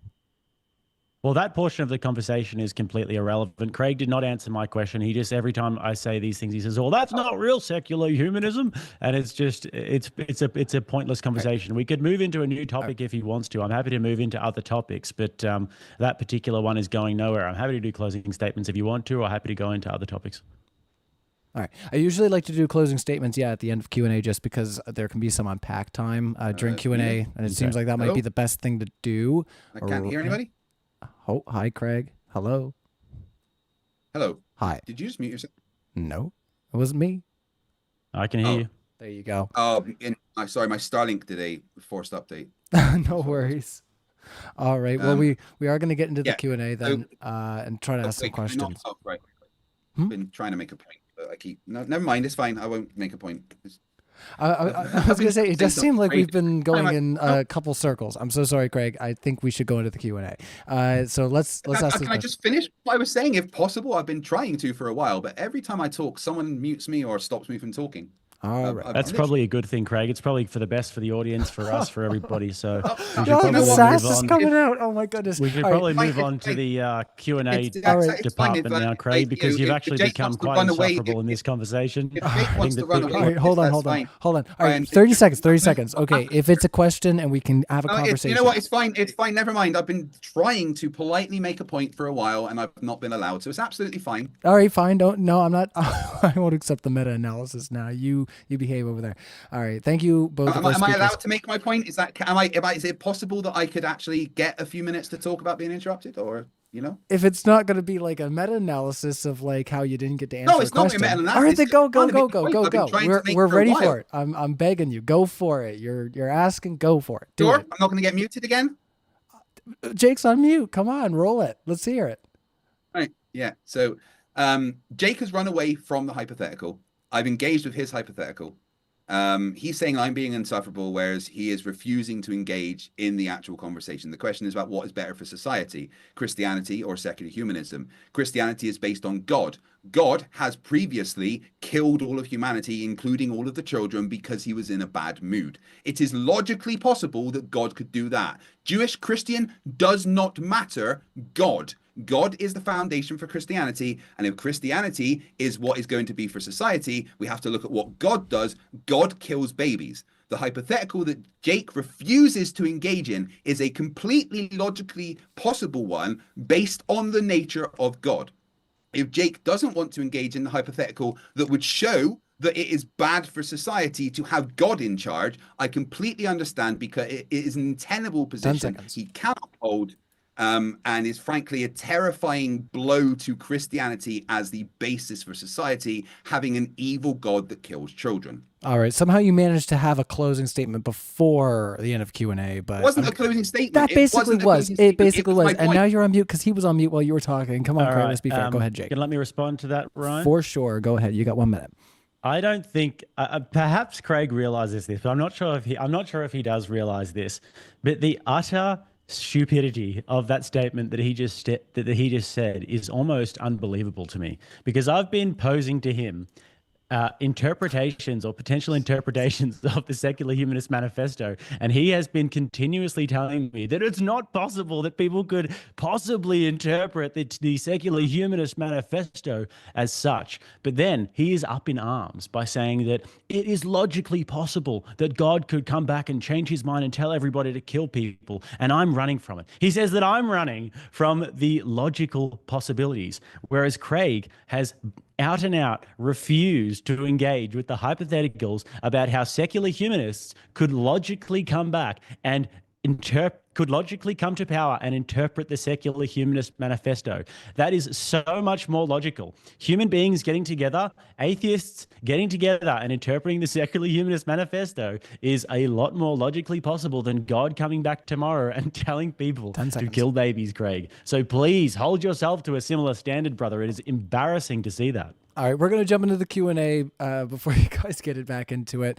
I'm going to remind everybody once again that we are on Instagram, so check out the promo there on my right. All right, Modern Day Debate now on Instagram. Our link is in the description. Check it out. And let's get into those questions. Yonder Stone, we'll just take you off mute there. Yonder Stone says, can Jake Steelman what secular humanism is? So I'll let you do the Steelman, and then we'll ask Craig if that is a correct reflection of what he's been putting down. So go ahead there, Jake. Yeah, secular humanism is a secular ideology that believes in rationale and human thriving, and that doesn't believe in any sort of supernatural guiding principles or laws or intervention. They believe that we're a product of evolutionary process, and that we've arrived at this place in society because of our innate desire to survive, and that we should be looking to the future in a way that adjusts for human thriving. Yeah. Just before I respond to that, I'm going to be clear that I did engage with his hypotheticals and even refuted them using Oh, keep it in your pants, Craig. That's not what the conversation is about. Craig, we've moved on. You're okay. You're like a scorned ex. You're like a scorned ex-wife. You need a Hell minute. hath no fury like a woman scorned. I tell you what. Take a breath. All right, let's let him respond. Let's let him respond, please. Yeah, I know you're having fun, but go ahead. Yeah, I even refuted what he said using the 10th point of the Humanist Manifesto, which he tried to cut me off there because he knows I destroyed him with it. Like a scorned woman. He's gonna key my tires, key my car, slash my tires. Not a problem? No, I haven't actually, Craig. Never met a woman. You worried that I destroyed your argument with the 10th point of the Humanist Manifesto? No, I'm just worried that you're just making yourself sound like an absolute female right now. With your hypothetical, which you refuse to do. Yeah, it's fine. Yeah, you got it basically right. We don't need to rely on magic that doesn't exist and a god that at a whim could decide to kill all of humanity. The fact, Jake, that you say it's logically impossible for God to do something he's already done is mind-blowing. All right, let's ask the next question. I'm a Hunter says, why is it that these atheists always argue against Christianity with slavery? Secular societies also promoted slavery. Excuse me. And it was thanks to Christians that we freed the slaves. Could he please point out a secular society that promoted slavery? Because I can't think of one. And I already pointed out Soviet Union. Soviet Union, brother. Well, obviously, with secular humanist society. Secular. He said secular, buddy. No. Yeah, but obviously, this debate is secular humanism, which is what we're talking about. And so secular humanism is an outgrowth of secularism, Craig. And there is a big difference between secular and secular humanists. Secular just means, not religion. We're going to let Craig humanist, answer. So once again, not real. The question's for Craig. So, Hold on. We're going to let Craig answer because it's for him. Oh, Jake really does have impulse control issues. It's crazy. No. It's okay. Yeah, secular. Don't secular do that. Society is not the same as a secular humanist society. Secular just means no religion. Secular humanist has our, manifesto that we follow. So communists are not secular humanists. So if the super chatter could point out to me a secular humanist society that endorses slavery, that would be great. But I did already point out the 5 seconds. What Christianity had in getting rid of slavery, the good things they did for that. However, it was also twisted for the other side. All right. Let's see. So with that logic, though, Ryan, I do need to note that all of the big churches that he brought up and the corrupt institutions and the Catholic corrupt institutions, that's not real Christianity, okay? So you're not allowed to make that argument, Craig, because that's not real Christianity, okay? All right. Well, again, I didn't say it's not real secular humanism. I said secularism is not secular humanism. They're different. And those churches are an outgrowth of Christianity, aren't they? No. Christianity is Christianity. Secular humanism is not secularism. They are literally different things. Christianity is Christianity. We all have God. Oh, God, you are so insufferable to listen to, Craig. Secular humanism is an outgrowth of secularism, you dumbass. How do you not know that? Secularism. They are not the same thing. Christianity is Christianity. Hold on, we're going to let Secular humanism, branch of tree. How do you not see that? Secular humanism is not secularism. Secular humanism would not agree with slavery because it goes against the 10th point of the Humanist Manifesto, which talks about human autonomy. That goes against slavery. Secularism is not secular humanism. Christianity is Christianity. The 5,000 plus sects of Christianity are all Christianity. All right, we're next one coming in. Cole Marshall says, much love to Craig and Jake. I love both your content. There are no winners or losers in a debate. Thanks for doing this, guys. So, just a big Jake, round of applause. I know there's no passion, but it's cool. I'm enjoying it. It's all good. No, I think we're all having fun. You know, you guys said you didn't need me at all, but I think we made a quick liar out of these two. Can On I ask that Jake a one, quick question? I don't know about Jake, the things they were this is saying, an but off-topic question. go ahead. Your background there, you've got your sound panels and stuff up. What are you using as a backlight? Is it just that lamp to kind of show the panels? No, no, no. I've got a whole LED light right here above me. I've got an LED light looking at me, but your panels behind are more lit up than mine. You can kind of see You're them. wondering how he doesn't look I'll send you a ghostly? video off camera, Craig. Message me. I'll send you a video of it all. I appreciate that because this is my new studio. I don't really know how to light it properly yet. So Yeah, I yeah. like the way you're doing it. I don't want to look ghostly either. Come on, help me out. I look like Casper over here with a wig. All right, let's carry on.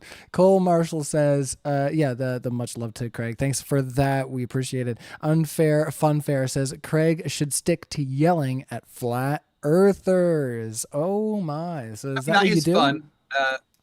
That is fun, and I have done 1,200 of those debates. So you know, I can do that while sleeping. And this is what, Jake, you're my 4th debate in this topic. So you know, I'm learning the arguments and learning the way to the rhetorical questions and stuff. So I'm getting there and I'm having fun. Yeah. But why would I give up right at the beginning of something? If you're bad at something, do you just stop doing it? How do you ever improve in life? What's the point in that? You're the kind of person that like would never achieve anything in life, because if it's hard and you're not great at it straight away, you don't keep doing it. Am I great at doing these debates right now? Probably not, because I'm new at it. Am I going to stop doing it? No, because that's how you get better at something. There you go. You get a solid C from me. All right. No, just kidding. All right. I'm not going to make any commentary. I'm just trying to trigger you a little bit just to have fun. All right. So, yeah, no, we appreciate all the speakers that come out here to Modern Day Debate. So, yeah, big round of virtual applause to both of our speakers. We do have lots of more super chats coming in. But, yeah, take that for your vote of inspiration. I think Jake would agree as well. Like, you know, it's better to get out there and, you know, try to get your thoughts, yeah, get them out on the internet, or just put them into, like, you know, a forum and bounce them off people and see how they hold up. You know, think about things. It's a lot of fun. I don't know. Do you share that, Jake? Yeah, for sure, Ryan. Awesome. You know how to have a lot of fun, like that night we shared in Vegas. So we don't talk about bastard. Hey, was that video, Ryan? Was that video you bastard. sent me and you said, please don't show that to anyone? it. Yeah, That'd be the one. Yeah, that I didn't think that was even. Wait, that was yours? I didn't think it was Where circulating. did you get the donkey from? Oh, guys, hold on. No, all right. We're acting a bit. I swear, guys. But honestly, they'll think that there's something actually fishy going on. Honestly, if you would have seen me at the bachelor party last week, you probably would have said that was enough. Oh man. All right. Richie, thank you for your $5 super chat. Says, Craig, how is killing 63 million humans in the womb prioritizing humans' well-being? I thought you had autonomy as long as you don't hurt others. Yeah, I've answered this. I don't agree with current policies on abortion either way. The general consensus among secular humanists, as far as I'm aware, is that abortion should be done on a case-by-case basis. There should be no universal decision. All medical needs and societal needs, and all should be taken into account, and everything should be looked at. The mother is the priority in these cases, but obviously there is a baby involved. But everything has to be looked at. It's a complicated thing, and no one's ever going to be happy. Everyone, there's going to be sides that are unhappy with whatever decision is made, right? No one is ever going to be happy with every decision around abortion. That's why it should be a case-by-case basis, and I don't think there is a right answer. All right. If everybody left it at that point there, Jake, would you agree with what Craig is saying, or would you have a contention with what he's put down? It's a completely absurd way to look at it. And I mean, case by case basis, all that means is we do not have an answer for this. It's completely arbitrary, and people can determine it however they want. And if there are people who are looking at it on a case by case basis, and there's some psychopathic atheist secularists who believe that babies don't have any intrinsic value and they're just a clump of cells, then they'll just kill those things. And what's to stop you from saying that that's wrong? So case by case basis just means absolutely nothing. All right, let's carry on with that, with both of our speakers' thoughts on the floor. Unfair Funfair says Craig needs a slap and a hug in that order. And then some. I mean, I'm not gonna lie, guys. I've had a stressful bloody time. Apparently, you need a roof on your house, and when a storm removes your home and you have to take your entire life and family and move 100 miles and restart everything from scratch, you get a little bit stressed. So I could do with a hug right now. All right. Well, we send our virtual hugs to Craig for your your unfortunate situation. You know, you might be a little tough doing this debate. You might be tough when you're debating sometimes, but you know, when it comes to having to relocate, nobody wants to hear that. That was sitting down and doing this for you guys is kind of the first time that I've like had to kind of sit down and relax today. You know, so this is. I'm on edge the entire time right now, so I appreciate Jake being gentle with me. It's only because your studio is so shitty. No, there you go. we're gonna screen, man. Yeah. All right, turn off your green screen. Let's see what's behind you, Ryan. Hey? Oh my god, there's laundry and like 6 guitars on the floor. It's nasty. At least Jake and me tidy up. Oh man, I'll show you. I'll have to show you the pretty pink guitar before I go. It looks straight out of like Steel Panther. It's from 1986, so maybe 87. I gotta date it. So, but it looks funky. I like it. Guy Incognito asks another question. $10 Canadian. Oh Canada, hello my Canadian brother. Craig. Secular government of Canada made available deadly narcotics such as heroin and meth, leading to deaths of tens of thousands. They still believe they are reducing harm. How are they wrong? Also win, Jake. Right. I don't know about the policies around the Canadian drug. Ryan, is that true what he said? Did Canada make drugs just completely legal for people and stuff? Is that what he's talking about? I'm not sure of what he's exactly talking about there. Yeah, I think it was something about sanitized needles that were being made available in Alberta that they might be referencing. I'd have to look into like maybe more modern references, but like going back through my memory bank, I think that's what they might be talking about, is that the government was providing like an outlet for sanitized needles and like disposal for those as well. And I don't know if the actual drug, like I said, I'd have to look it up, but I highly doubt that the actual drug was, being endorsed or provided by the government. But I do know that there were sanitary needles that were being provided, and that caused some controversy. But that was like 7 or 8 years ago, so I'd have to look into see if there's something more recent. If you want my opinion on that stuff, and I think the majority of the secular humanists I've spoken to agree with me, not all of them, is that I think drugs should be legal. But regulated, because if people want to take drugs, they're going to take drugs. All right. They're going to find a way, even if the law says it's not happening, they're going to find a way. And if the law says it's not happening, they're going to find a way to do it from people that will put whatever in it. If drugs are legal and regulated, then they know what they're taking. That doesn't mean that they should just be given to everyone. If you're addicted to a drug, you should have a safe place to do it, but there should be help put in place to help you off of that drug. But to reduce the possibility of dying from the fact that you're addicted to that drug, it should be available for you to take in a safe space, and then the help available to get you off of that drug. Just banning drugs outright has the negative consequence of pushing it to the black market, which then causes more death through bad things. So that's my personal opinion on it, and I'd be interested to hear Jake's. All right, Jake, what would be your answer to this? I think that you can make a decent case. The best case that you can make is for weed to be legal, just because of the natural side of it. But other drugs, I don't think that there's any really good case for them to be legalized, because they're synthetic and they're extremely damaging. And I don't think that even look at places like Portugal hasn't yielded very good results. And oftentimes, like I used to work at the Salvation Army for 2 years, and I used to work with drug addicts all the time.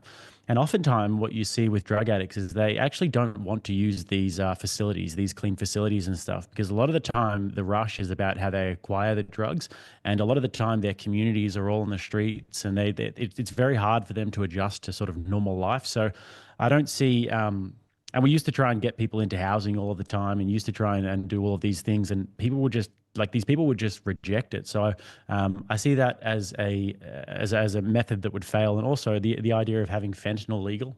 I just don't see any justification for that. That's Yeah, no. I mean, I don't think anybody agrees you're with right. that. I agree Oh with. my. I agree. I mean, I agree with you, Jake. It is very difficult.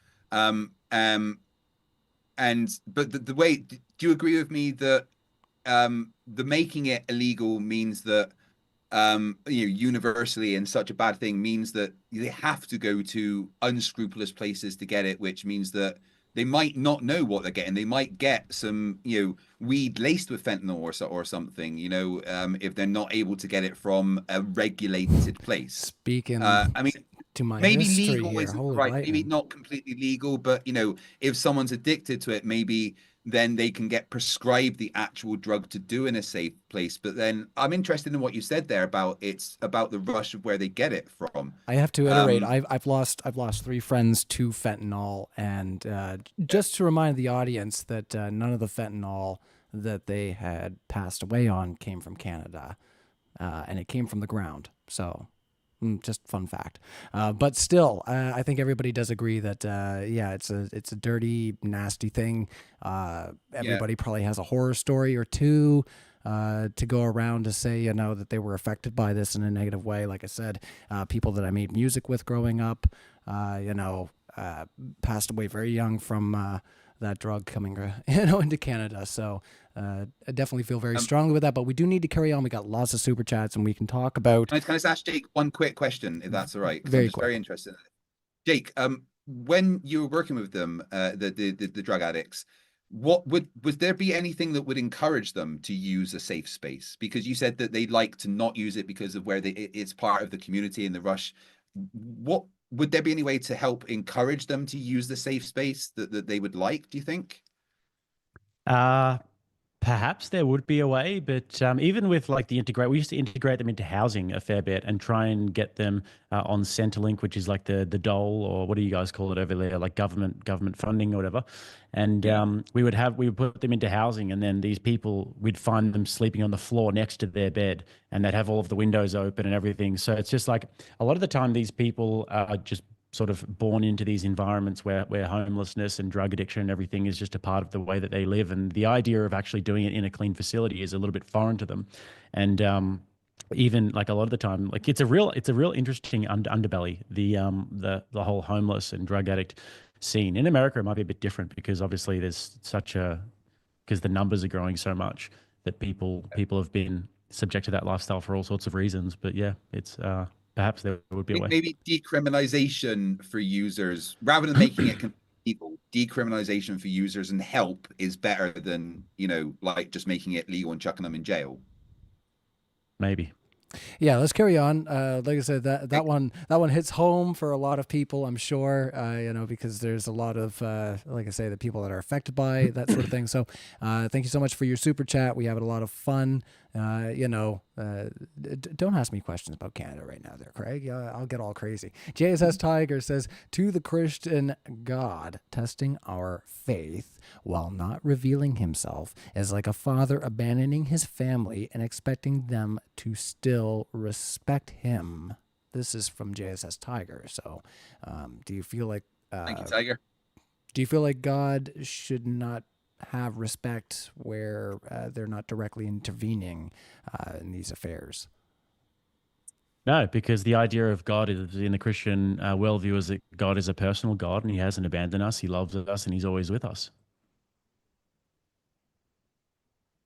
Why am I in so much pain all the time then? That's not love. Well, I mean, suffering is a part of life.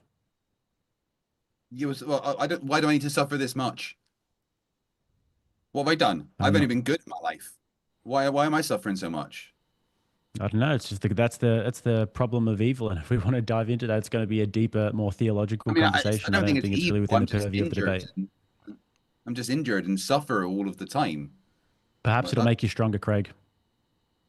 I don't know. I've only got one leg that works. Maybe there'll be good that comes out of it. People will see your immense bravery and they'll be inspired by it to go and change the world. Oh wait, so I've got to fucking suffer for other people. Nice. Hey, 1,000 push-up streams. You were If talking about someone's it got last to do it, time. someone's got to do it, right? Hey, you were trying to inspire people. You told me this yourself. You know, you were like, Yes, I hey, know. I might be losing my leg, but I can still do 1,000 push-ups on a live stream. So you know what? You take it. Just And that made my have fucking some lats grace. Come on here, Craig. He's giving you something here. All right. Awesome. Akinjo Shabab says, laws need a lawgiver. Chaos cannot write rules. Any thoughts on the Do panel? that again. Laws need a lawgiver. Chaos cannot write rules. Well, that's a nice assumption. Okay. Well, let's carry on. They follow up and say, this is also from Akinjo Shabab says, Craig, logic needs a source. Randomness breaks it. So I think they're saying that there must be an ultimate source for logic. That's a lovely assumption that there must be a creator for logic. Who says logic hasn't always existed? You know, literally to say, oh, there must be a creator is just an assumption that there must be a creator. I don't agree with that assumption. I'm not saying there isn't a creator. Let me be very clear, right? I am never going to say I can prove there's no God. There is no creator, because that's not something I could ever personally prove.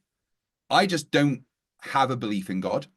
But can I prove there is no God? Can I prove that no one created the universe, that one being didn't set it all in motion and plan everything? Absolutely not. That's not something I could ever prove. Let's be clear. So you're an agnostic.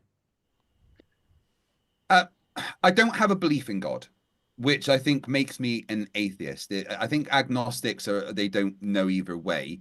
I'm just saying that I have to hold the intellectually honest position that I could never disprove God, because that's not something within the realms of science, and science is about testing hypotheses and things like that.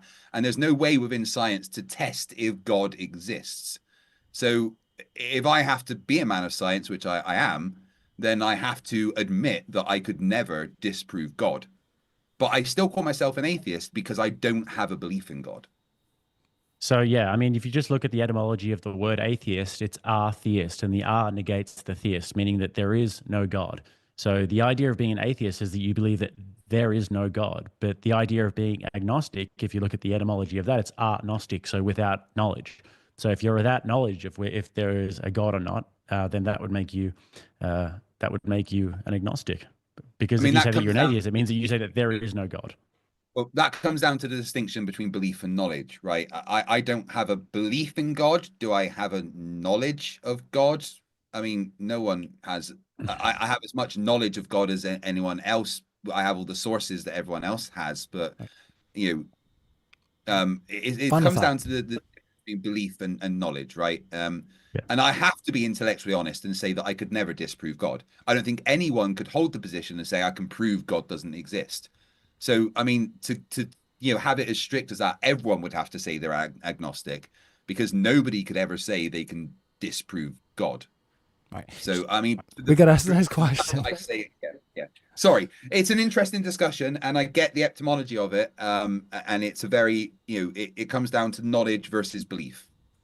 Yeah, it would be interesting to have you guys back for a conversation that is less tied into societal affairs and more into the directions that you're getting into, more of the theological arguments and logical arguments. So it would be interesting to get you guys back for more of that as well. But in the meantime, I do want to press on. JSS Tiger says, list of corrupt prosperity gospel preachers.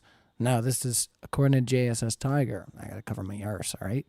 Benny Hinn, Joel Osteen, Jesse Duplantis, Kenneth Copeland, Peter Popoff, Oral Roberts, Krefla Dollar, Mike Murdoch, Ed Young, etc. It's from JSS Tiger, not Ryan. All right. So are all of these preachers, you guys both agree that these guys are prosperity gospel preachers and that they are corrupt?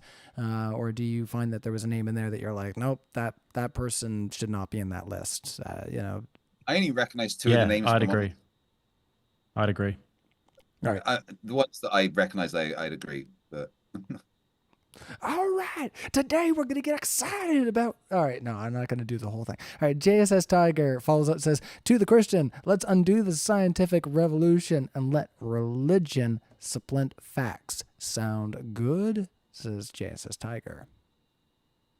Well, I mean, Christianity laid the foundation for the scientific revolution. I don't see how Christianity is not synonymous with science. And Christians believe that there is an ordered, intelligent world, and doing science and these sorts of measures and philosophy and everything actually helps us to uncover God's creation. So, yeah. do you agree, Jake, that the reason a lot of the science came from Christians at the time was because Christians were the ones that had the ability to read and write? People that weren't religious generally weren't educated in the way. It was the religious people back then that had the ability to read and write, especially the ones that studied the Bible. So do you agree that it's not necessarily because they were Christians, it's more because they had education? Yeah, I mean, I think you have to just draw a distinction though between other cultures and societies that had the same access that didn't do that. Like, for example, if you look at Islam post the Muslim Golden Age or whatever, they had an age where they went back to this sort of Islamic fundamentalism where they stopped studying science, because they just said that, okay, everything is just the will of Allah and we don't need to study this anymore. So there are other societies that have had access to this but that haven't actually gone down that same path. So I think that it is something that is actually kind of unique to Christianity, that they were so involved in science and philosophy and education. And what about when you look at like ancient Greece? The creators of most modern mathematics, obviously they weren't Christian. Doesn't that show that you don't have to have a Christian foundation? I never said that. I never No, said that. Okay, no, that's cool. I don't want to strawman you, but Yeah. my point is that it doesn't have to necessarily be Christianity is the thing that made science happen. It is more the fact that they had an education. And yeah, you're right. When the Muslim de-evolutionists came along and just said, no, don't study, you don't need to, because that's dumb. That stopped education in total. That's us for Jake. But, yeah. Yeah. So I'm just saying that Christianity and science are not necessarily like mutually exclusive. These are two things that can go together, that have gone together. Same Absolutely. with the Greeks. The Greeks were very interested in philosophy and were very interested in mathematics and science. And it's not a matter of that you have to be a Christian to do science. It's just a matter that Christians do enjoy like those sort of educational pursuits. All right, I'll agree with that. I'm totally on board with what Jake's saying there. Perfect. You know what's great is that every once in a while we do have a moment of concession where everybody's like, you know what, I agree, huzzah. You know, like I said, we should have a soundboard and some fireworks that go off when these moments happen. We we just got. I have a little bit of a problem with a lot of people that debate on my side of this, that they do kind of ignore a lot of the things that Christianity has done, and it's completely unfair to say that Christianity is just bad. Craig, hold on. Are you right? saying there's a lot of people on your side that are partisan hacks? Is that what you're telling me? Maybe. Oh my God! I've what are we watched gonna do? a lot of debates recently, and I don't like a way that a lot of the people on my side debate. I'm not a fan of Matt Dillahunty in the slightest. I don't like the way he goes about things. And a lot of other people on my side, I don't think they debate in an intellectually honest fashion. They ignore a lot of the good things that have come from Christianity. And that's not a way to do it. You have to acknowledge all the stuff that Christianity has done throughout history that has actually benefited society, because those things cannot be ignored when you're having a discussion like this. All right. I can't just give you the floor there, but I generally do agree that it's better to have a productive conversation and also make concessions where they seem necessary, because or also where they are necessary. As far as the conversation goes, you might not agree in the audience, and you might say, you know what, I draw my lines in a different place, and that's totally fine. But definitely smash the like button if you're hanging out right now and you appreciate what's going on.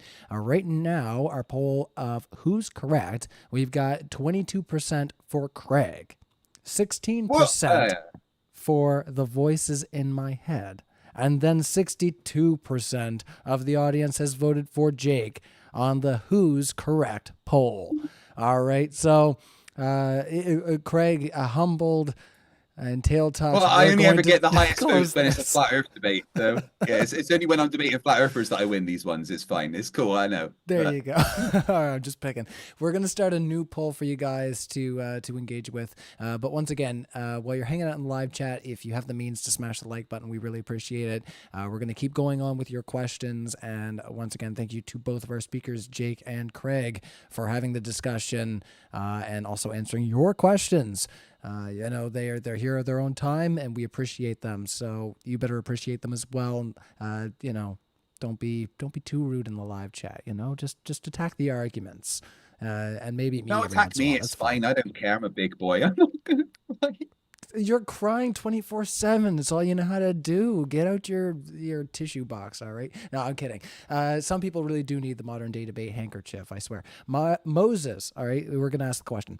Moses says, "Doctors Without Borders, having worked there for 3 years, I would to point out that evangelicals and Catholics are the biggest funders after GOV."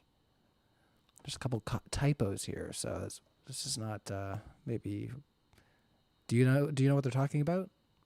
I think they're They're saying saying that that Christians are the biggest funders besides the government. Yeah, after Gov. Sorry, yeah, I thought they were there going to is say a GOP there. I'm not going to deny that is absolutely true. That I think four of the top seven funders are large Christian organizations that help fund Doctors Without Borders. The others are actually government agencies.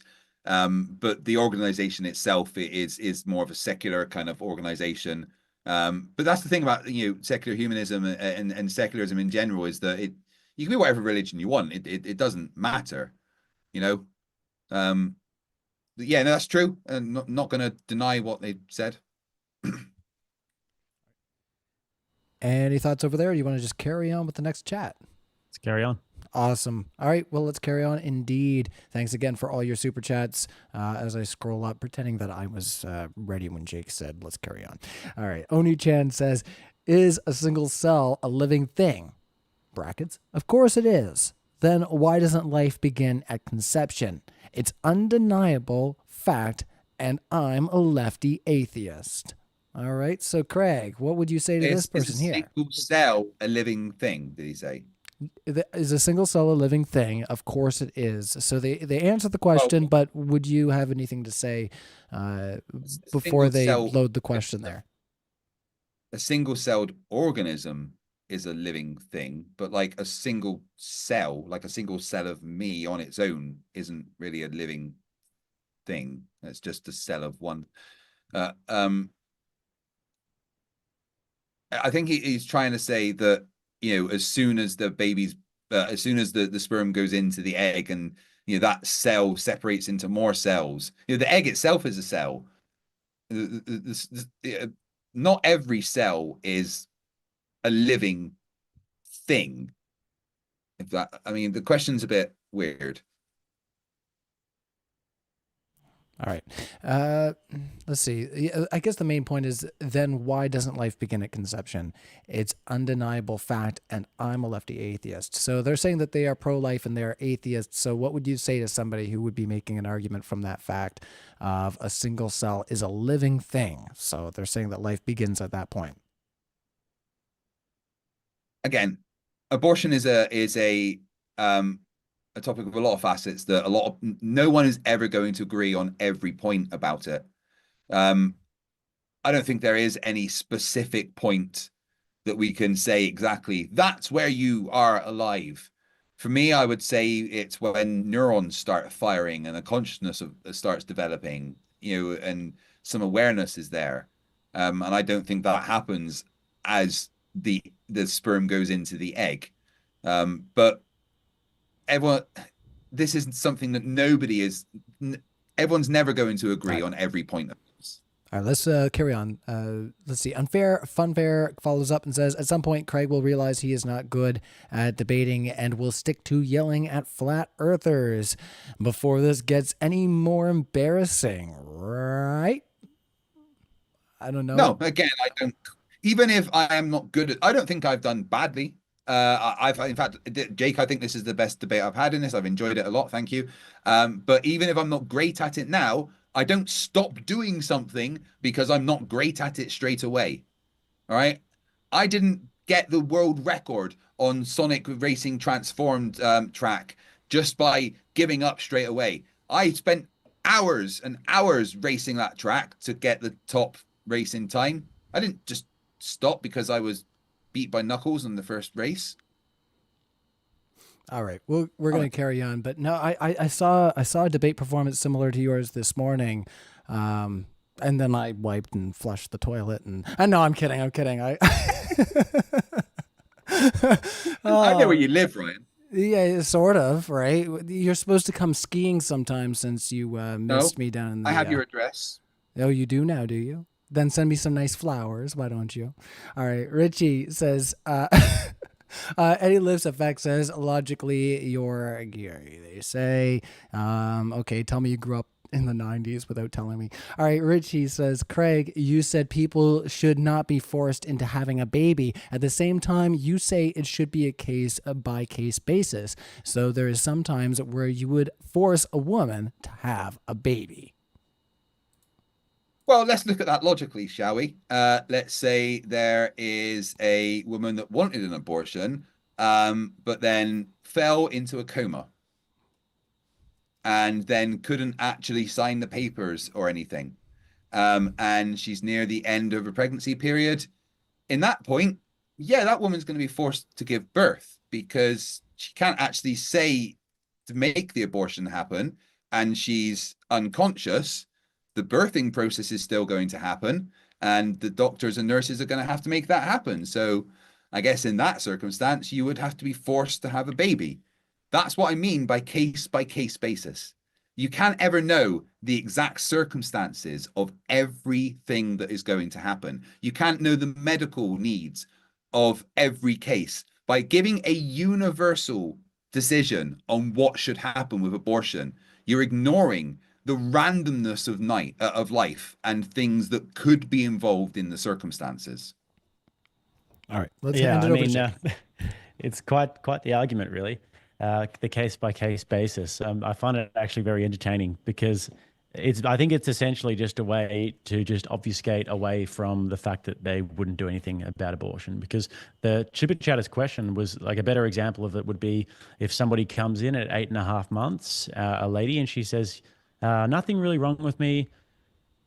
Everything's healthy. I'm healthy. I'm financially all good. But I just decided, you know what, this little thing, I don't really like kids after all. I don't really want to get rid of it. Would the doctor then be able to say, no, ma'am, you can't do that. This baby is 8.5 months along. It's about to be born. You can't do that. And then if the doctor did say that, which would obviously be the ethical thing to do, then would the woman be forced to go through with that pregnancy? And with that, then would you be imposing your worldview on that woman? So that was I think that's a better example of it.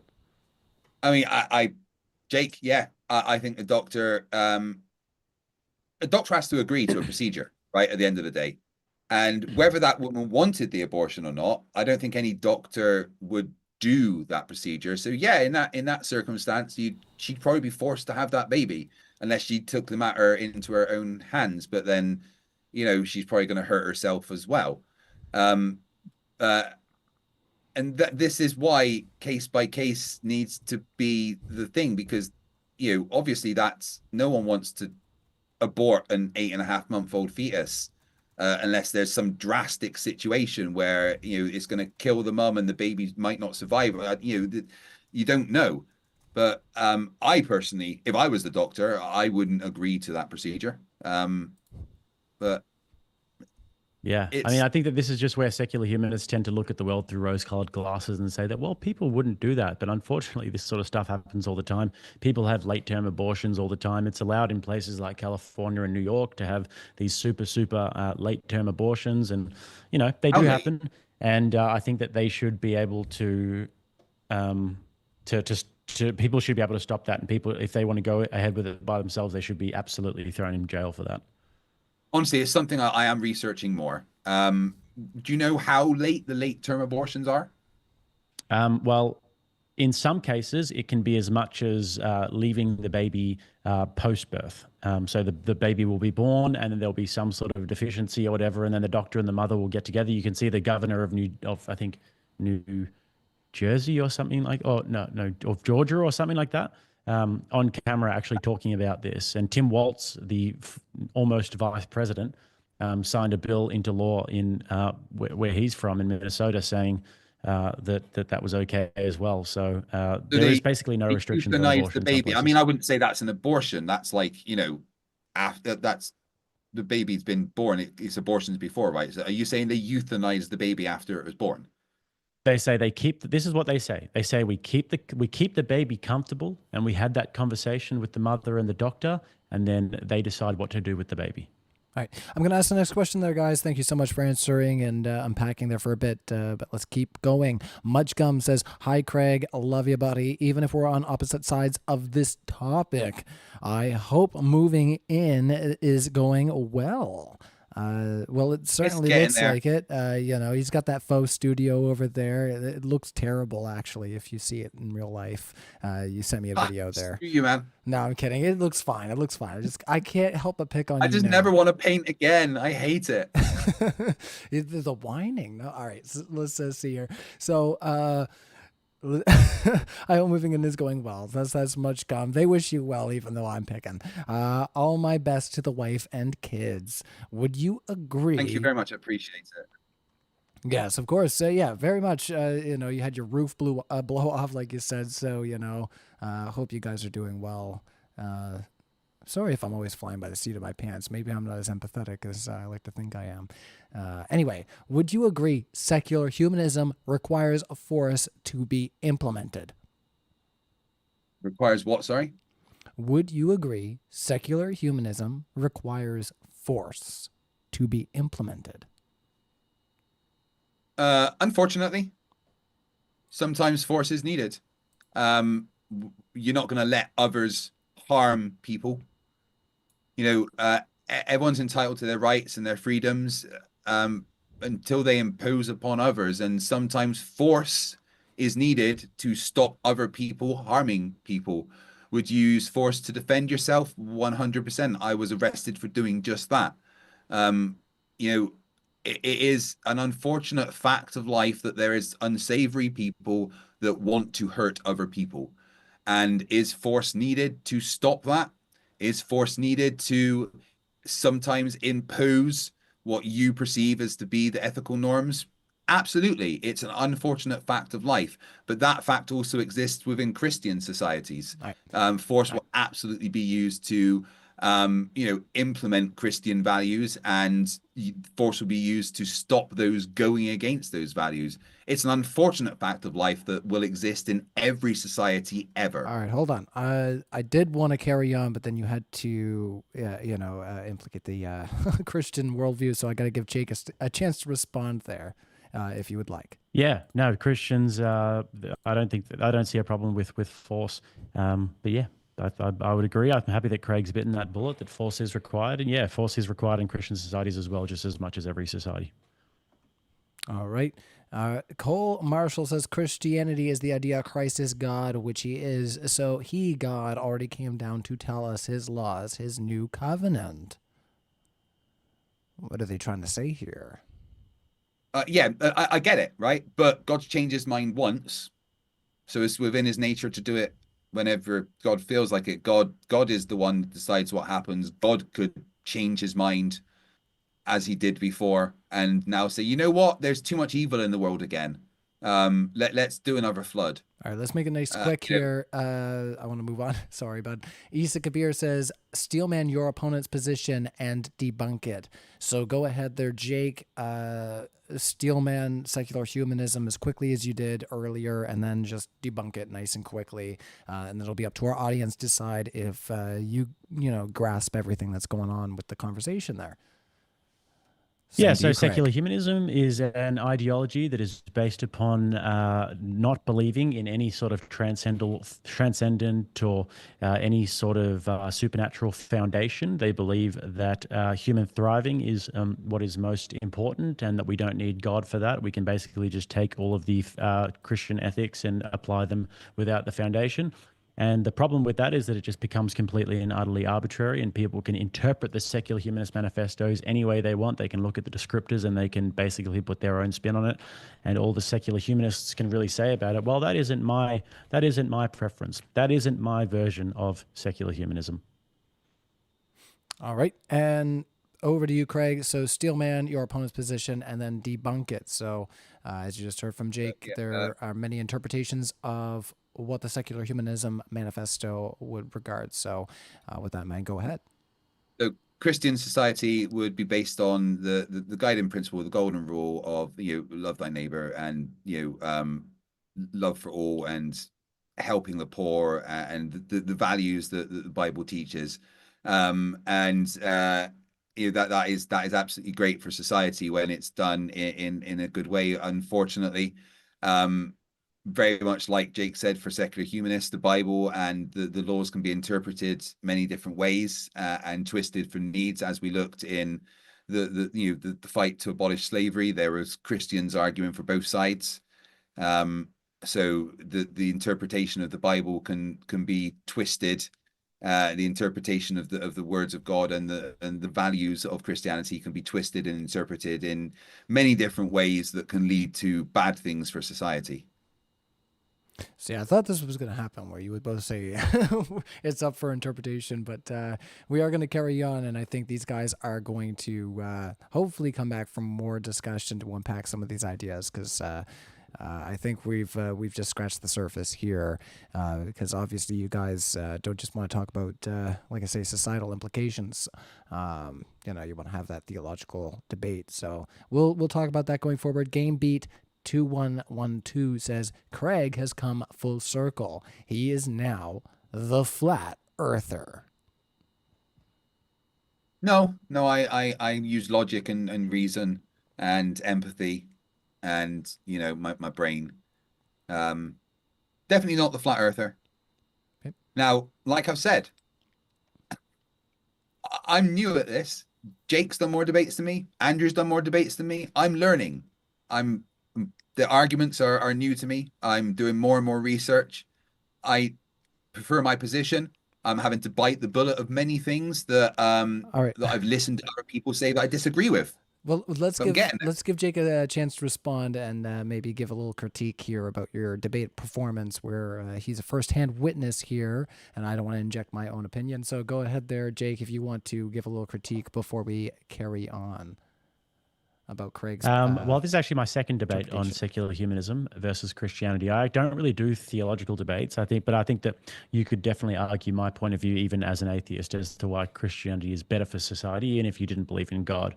But yeah, no, I'd say that the description of a moral flat earther that Andrew gave you is actually extremely accurate, because it's just basically an absurd worldview that actually isn't built upon any sort of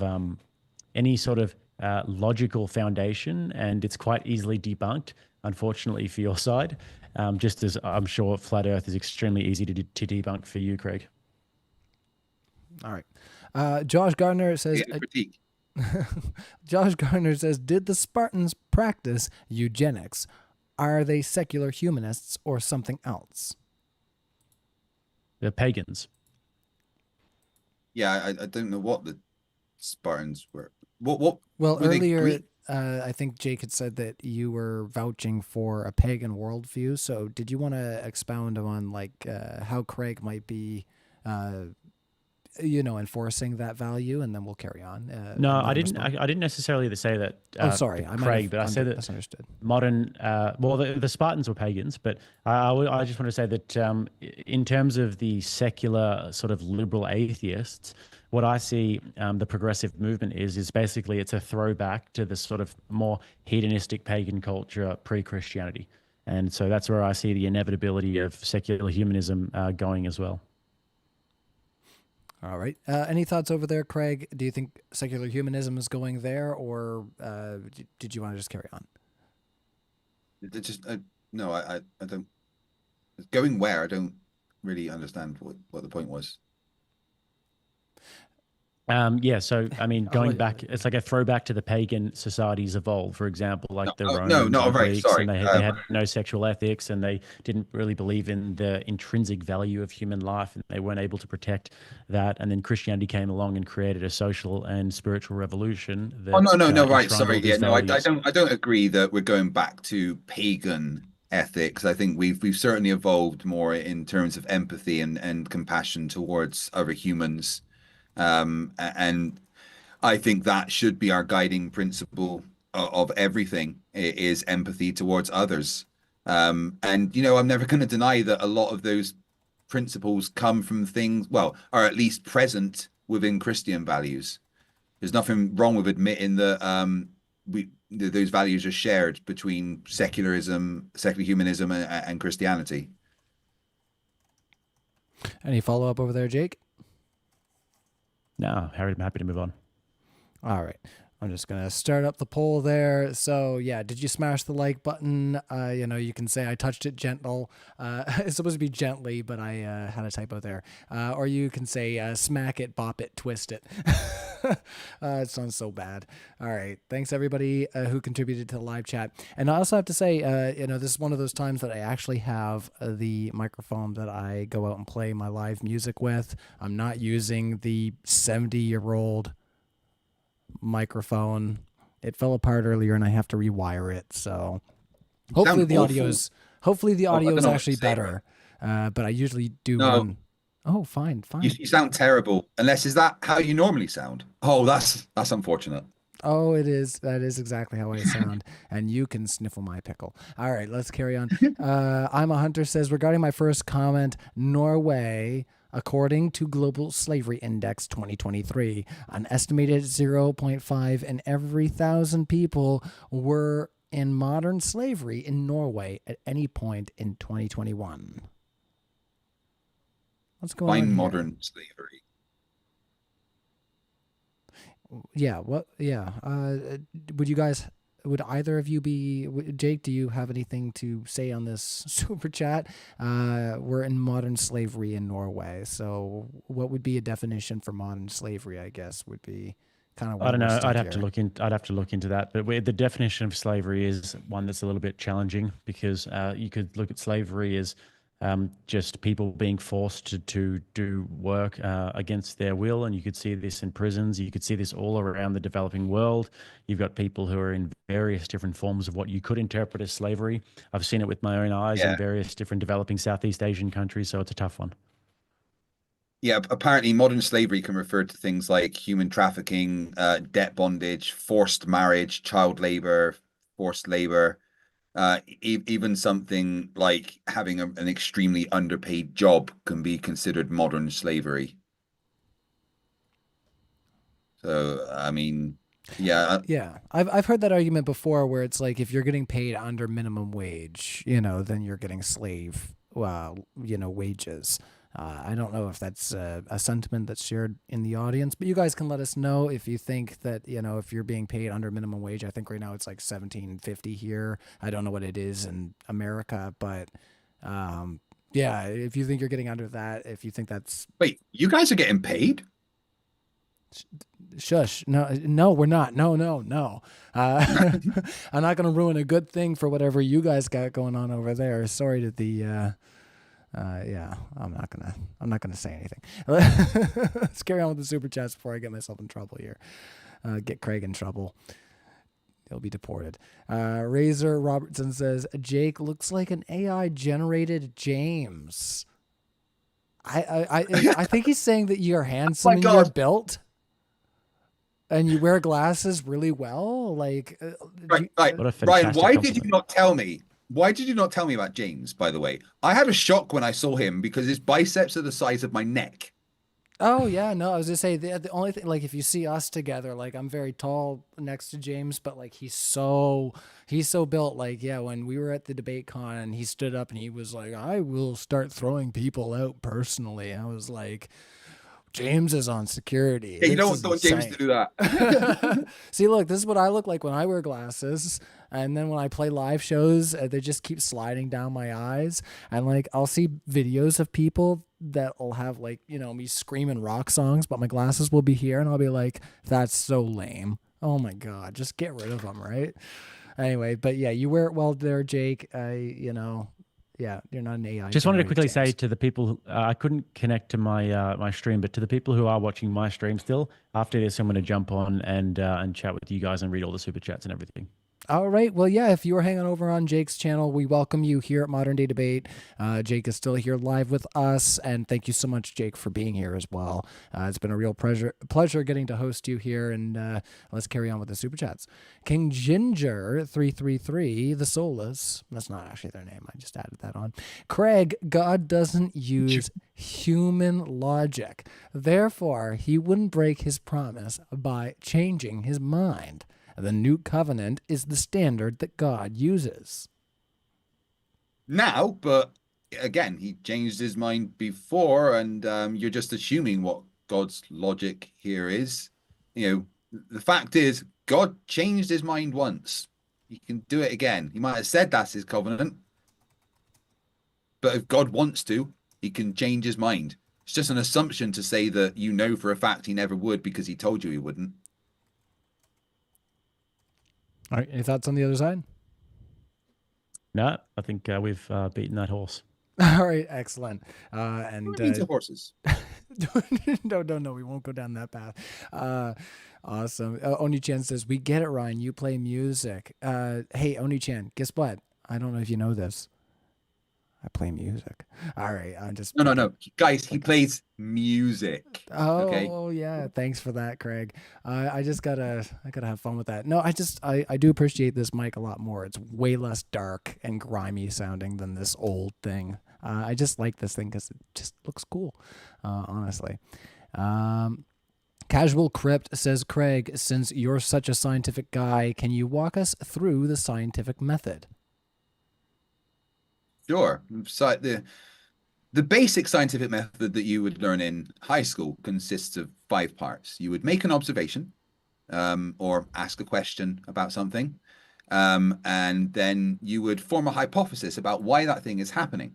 Using that hypothesis, you would make a prediction. And then from that prediction, you would design an experiment to test that prediction. Once you have performed your experiment, you analyze the data gathered from your experiment to see if you've disproven your hypothesis. And if not, you can go back to step 2 and form a new hypothesis that is slightly adjusted and start the process over again.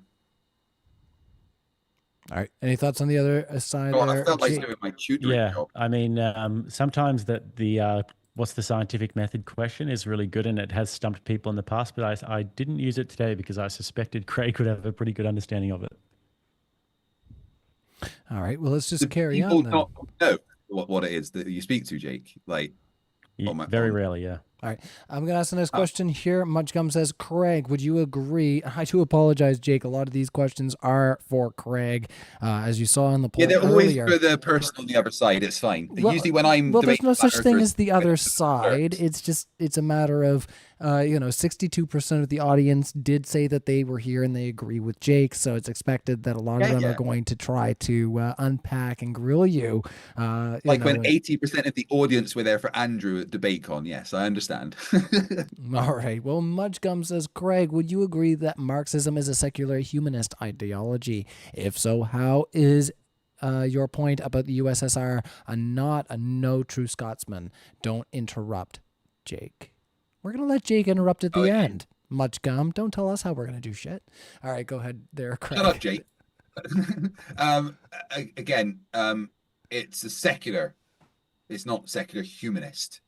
To be secular humanist, you would have to adhere to the principles within the Humanist Manifesto, and Marxism certainly doesn't do that. I do think there needs to be a strong that people need to understand the definition and the difference between a secular society, i.e. a society not based on religion's doctrine in any way, and being a secular humanist. They're not the same thing. So it doesn't Yep. become a no truth gospel. Go ahead there, Jake. I was going to let you interrupt, but go ahead. Yeah, well, I think that secular humanism, just by the name alone and the intellectual tradition, would be an outgrowth of secularism, and secularism would be the umbrella that it falls under. But just sorry to be abrasive, Ryan, but I do need to get back to my stream soon. So if we could smash through these questions, would be good. Oh, sure. Let's rock right through them. So no worries there, guys. Thank you so much. And everybody that has boosted up and hit that like button. I did see a huge increase. Let's just get into those questions. I'm going to set a 30-second timer, and we're just going to keep it to the side that the question's for. Even if you're just there, oh, I really want to get on this, I'm going to stop you. Don't mind me, all right?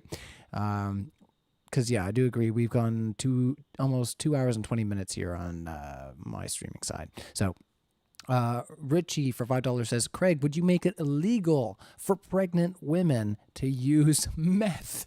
Oh, my God. I make it illegal for pregnant women to use meth. If I was personally in charge, probably, because that's not a good thing. That's how flat earthers happen. I don't even think they're supposed to drink coffee or so. It's like there's so many things that are just anyway. Yeah. I was gonna say changing cat litter, a couple other things, right? Illegal? Sorry. I mean, I'm assuming you would make that illegal, right, Jake? Yeah, I would. Yeah. All right. Let's see. Carry on. Thanks so much for the super chats. Turpentine cat. Fun fact about turpentine and cats. You do your own nasty Google searches. All right. Craig, how many needles have you had to dispose of? How many asses have you wiped? How much puke have you had to clean up? How many bodies have you bagged? Secular humanism is evolutionary dead end. Okay, it started out strange and it got weirder. I don't even know if you want to engage. Okay. I've thrown away quite a lot of needles because I've lived in a bad area when I was a child and would throw them away when I found them. What was the second one? How many asses have you wiped? I mean, I don't know. I used to help out a nursing home, so a few, and I've had 2 children. So how many bodies have I bagged? I'd tell you, but then I'd have to also kill you. And what was the final bit? Secular humanism is evolutionary dead end. Please go and understand what evolution is. What is with the how much puke have you had to clean up? I don't get this. Oh, puke. Again, I have 2 children. And I've been on road trips. I was going to say, I had to clean up puke this morning because we got a new puppy. So, I mean, I don't know. I don't get what this is all about. I'm going to go grab that dog. I'm going to grab that dog for likes. All right. That's what I'm going to do. I'm going to cheat tonight. But after I ask the question from Emperor Fat Ass Dogs. Great YouTube name. Let's ask question for both panelists, including the hosts. Oh my goodness. What do you prefer? Black bears or polar bears? All right, I'm not going to grab the pup for that one. Let's just ask it. Do you like black bears or polar bears? Like, this is silly. I've never seen a polar bear, so I'm going to see a polar bear. That would be kind of cool to see. They're very vicious from what I've heard. I mean, I'm I think I prefer a black bear because I've more of a chance of fighting off. Polar bears are literal monsters. I've not seen one personally, but they stand like 14 foot tall when they go up or something. I don't think I'd ever want to meet a polar bear. Plus, they contain one of the only meats that's poisonous to human. If you eat its liver, you die. I was going to say, I remember being a kid and darting through the trees, and in hindsight, probably wasn't a good idea. Luckily, the bear did not chase us. So,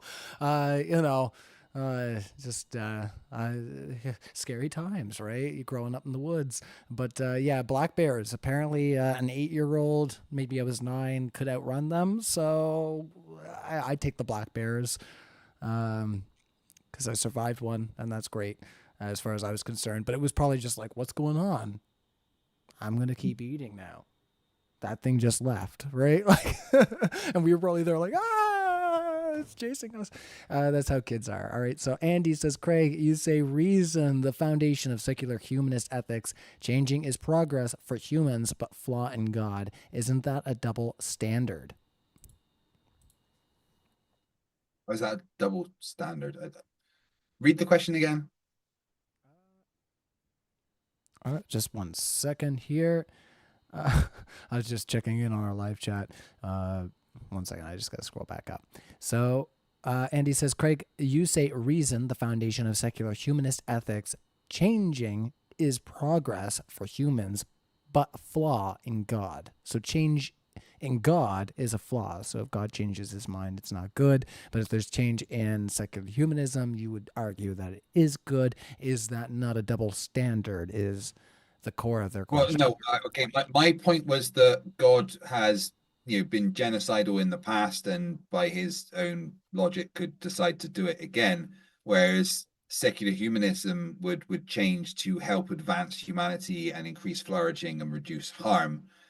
We would look at how things are working and go, how can we make this better?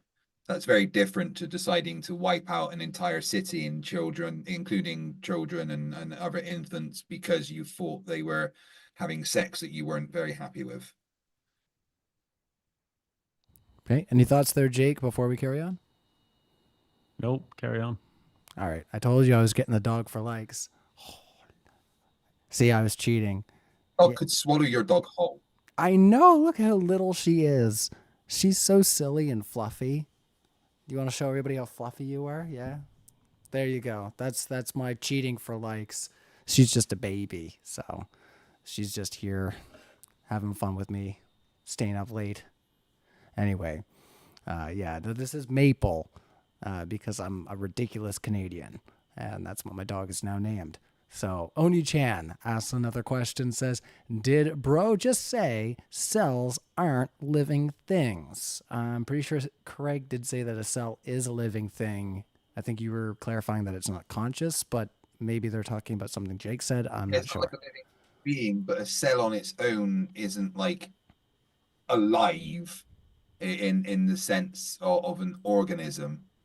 Like, it is a virus alive. A virus is a cell that also has the ability to reproduce, but is it actually a living thing? Is it alive? That's something that's actually up for debate. A single cell, or like a cell of me, isn't a living thing. It's part of a living thing. Like a single-celled organism that's a life form is a living thing. There's a bit of a distinction there. Okay. Any thoughts over I'd there, probably Jake? pretty much agree. It definitely opens up a can of worms if you say that any single cell is living and therefore it deserves like dignity, because then we shouldn't obviously bite our fingernails or anything like that. So Yeah. All right. We only got a couple more super chats to go, so a big thank you to both of our speakers once again. This is a big appreciation. And Jake, yeah, we're just rolling through. So last two questions. Even Lord says, a more authoritarian government can help its citizens more than a small government. Why, Craig, do you believe authoritarianism is immoral and unneeded, given their criteria? Oh,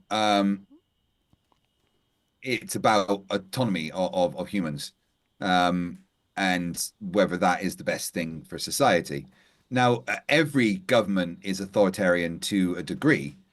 It's how much they will impose their laws by force.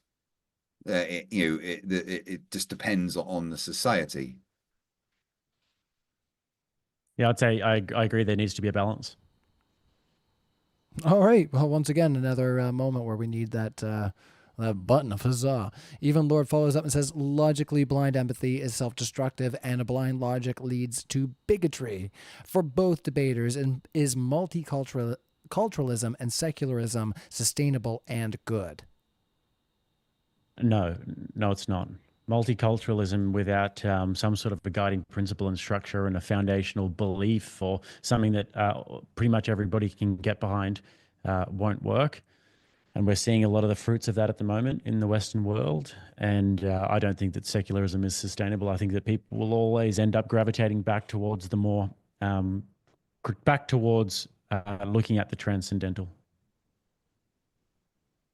I'm a nerd, and I'd like to think Star Trek can happen where the guiding foundations of humanity is just advancing humanity, making humanity better. Oh, just show I the would love tattoo. for a Just world show the tattoo and be done with it. We got one more not super finished yet. It chat. gets finished on Friday. I knew that was what this was going to Have lead to. a massive Earth here. This is getting gold, lights on the Enterprise, nebula and stars and stuff. Yeah. Let's See, ask the next super chat there, Craig. You know that's where everything was going. Come on. Unfair Funfair says, does Mr. Don't Interrupt Me, aka Craig, even realize that he's constantly interrupting, or is this just projection due to a painful leg? Actually, Unfair Funfair, I think we just kind of had a little fun with that and moved on. That's not really a part of tonight's debate. We're not having a flat earth debate. It's not a huge panel. There was interruption on both sides, and it was just a passionate debate, which I appreciate for Jake. Now I'm interrupting you because let's move on. Emperor Fat Ass Dog says, "Yeah, all right, Craig, are you smarter than a panda bear? I don't know. Can you catch a fish with your bare paw?"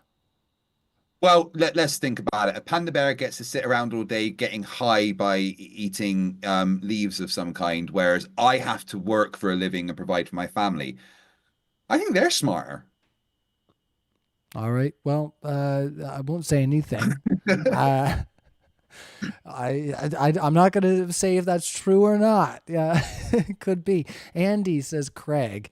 I'm so sorry once again, Jake. A lot of these are for Craig, so I'm going to let you respond to what Craig says, and we'll bounce it back and forth, and then let's do our final closings. No more super chats after Andy. So if you're listening right now and you put in a super chat, we're not going to take it. I'm so sorry.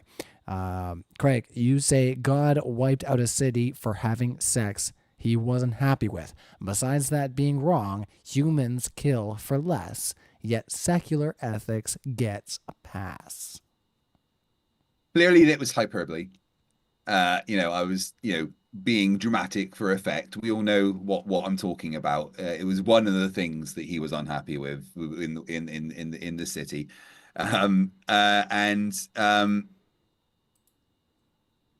secular. What do you mean by secular ethics gets a pass? No, secular ethics doesn't get a pass. We don't agree with harming people for no reason. So the claim of secular ethics getting a pass just is a silly one, because secular ethics is about not giving a pass when you're, causing harm to people. All right. Any response there, Jake, to his framing of what secularism would entail? Yeah, well, I think this whole debate has sort of been about that and been about the very fragile foundation of secular ethics, because if it's built on sand, then it will get washed away. But Christianity's ethics are built on rock. So happy to get into the closings. Excellent. I agree. Let's get into the closings, and I'm going to give you the last word there, Jake. So we'll let Craig go first. But once again, thank you so much to all of our audience for your super chats. We really appreciate it. Once again, Modern Day Debate is on Instagram now, so check us out over there. Follow us, and we would appreciate that. We're going to be uploading more stuff there going forward. Maybe even some after show stuff, when things get heated. I know, Craig, we've had a few times that we get in the after show and we come back because you just can't help yourselves, right? But we're going to get out of here tonight because Jake does have other places to be. So I'm going to ask Craig to behave himself. Thanks again, everybody who, like I say, put in a super chat and hit the like button.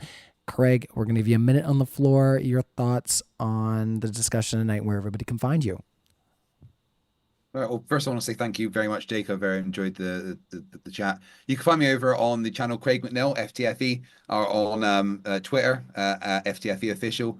I upload and do videos regularly. The main point that I've made in this debate is that you don't need to base the foundations of a society on a religious doctrine. I'm never going to deny the positive things that Christianity has brought to the world through its want to do better.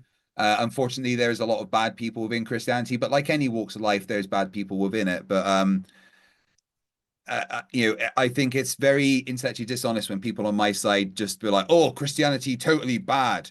No good in we have to acknowledge the good that Christianity has done, But we don't have to rely on ancient religious doctrine, and we have to understand that humanity and society evolves. And that's why secular humanism is better, because it's about advancing humanity. It evolves with humanity, and it allows for society to evolve and flourish as society itself evolves. Christianity is too rigid to guide humanity into the future. Thank you, Christianity. You've done good for a lot of it, but we'll take it from here. You can sit in the back now and just chill. All right. Well, your time is up there. So thank you so much, Craig, for coming out. Lively discussion as always. Appreciate you there, brother. So, yeah, if you have the means to check out either of our speakers tonight, we're going to try to have them both linked in the description. I'm going to double check on that in just 1 second.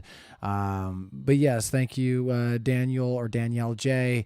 Not sure how you pronounce that there in the chat, but for your support and your kind words, appreciate you. It's been a while since I've been on Modern Day Debate.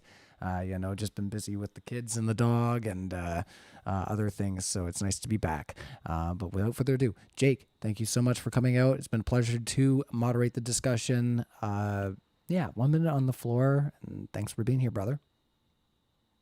All right, thank you for having me. Yeah, Jake, Rattlesnake TV. Thank you as well to Craig for coming and doing this debate. I think that we've discovered throughout the course of this debate that secular humanism falls apart pretty much at every single turn. And Craig is well within his rights to claim that Christianity can step aside, but that's not what's happening. There's going to be a religious revolution in the Western world, and a renaissance, you might say. And this is happening all around the Western world. People are understanding that secular humanism and secularism in general, which are inextricably linked, do not provide a basis for human value. We saw at the start that Craig said that he doesn't know whether or not human beings even have free will. How can you possibly guide a society and justify things like human flourishing and justify things like human value and dignity and why we should look out for the oppressed and the poor if we can't even establish that human beings have free will? So Christianity provides the basis for all of these things. Christianity provides an unchanging foundational ethic that we can all live by. And it's a much, much stronger worldview than what Craig has said. And he hasn't been able to answer for any of the claims or the hypotheticals that we've put forward about what if people interpret the secular humanist manifesto in a certain way, which we are seeing throughout the entire world. Secularists interpret secularism in many different types of ways. And he basically just says, well, we have to look at it from a case-by-case basis. And that is just completely untenable. So appreciate the debate, guys. Thank you. Awesome. Well, thank you so much, Jake and Craig. Once again, you can check them out in the description in the live chat. Are you guys going to be hanging out in any spaces after the debate? Do you want to let our audience know? Craig, are you going to be live? No, tonight. I'm going to answer my super chats and stuff in my stream for probably 20 minutes. Then I'm going to go to bed because it's very late here. All right, and Jake, are you in Australia? I'm in Bali at the moment, but yeah, I'm going to be over on Rattlesnake TV. If you guys want to come and join me, I'll be hanging out there for a bit. All right. I've done everything I can do to help you guys out. So thanks again for coming out, and we will see you next time. Once again, hit the like button, subscribe to the channel. We really appreciate everybody who's come out to support us at Modern Day Debate. Once again, I'm your host, Ryan. This is Craig and Jake on a debate on secular humanism versus Christianity, which is better for society.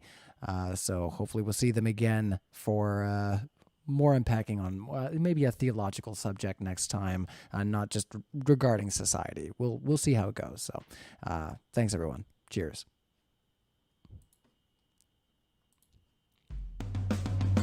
Boom. Oh, he left quick. Shabam.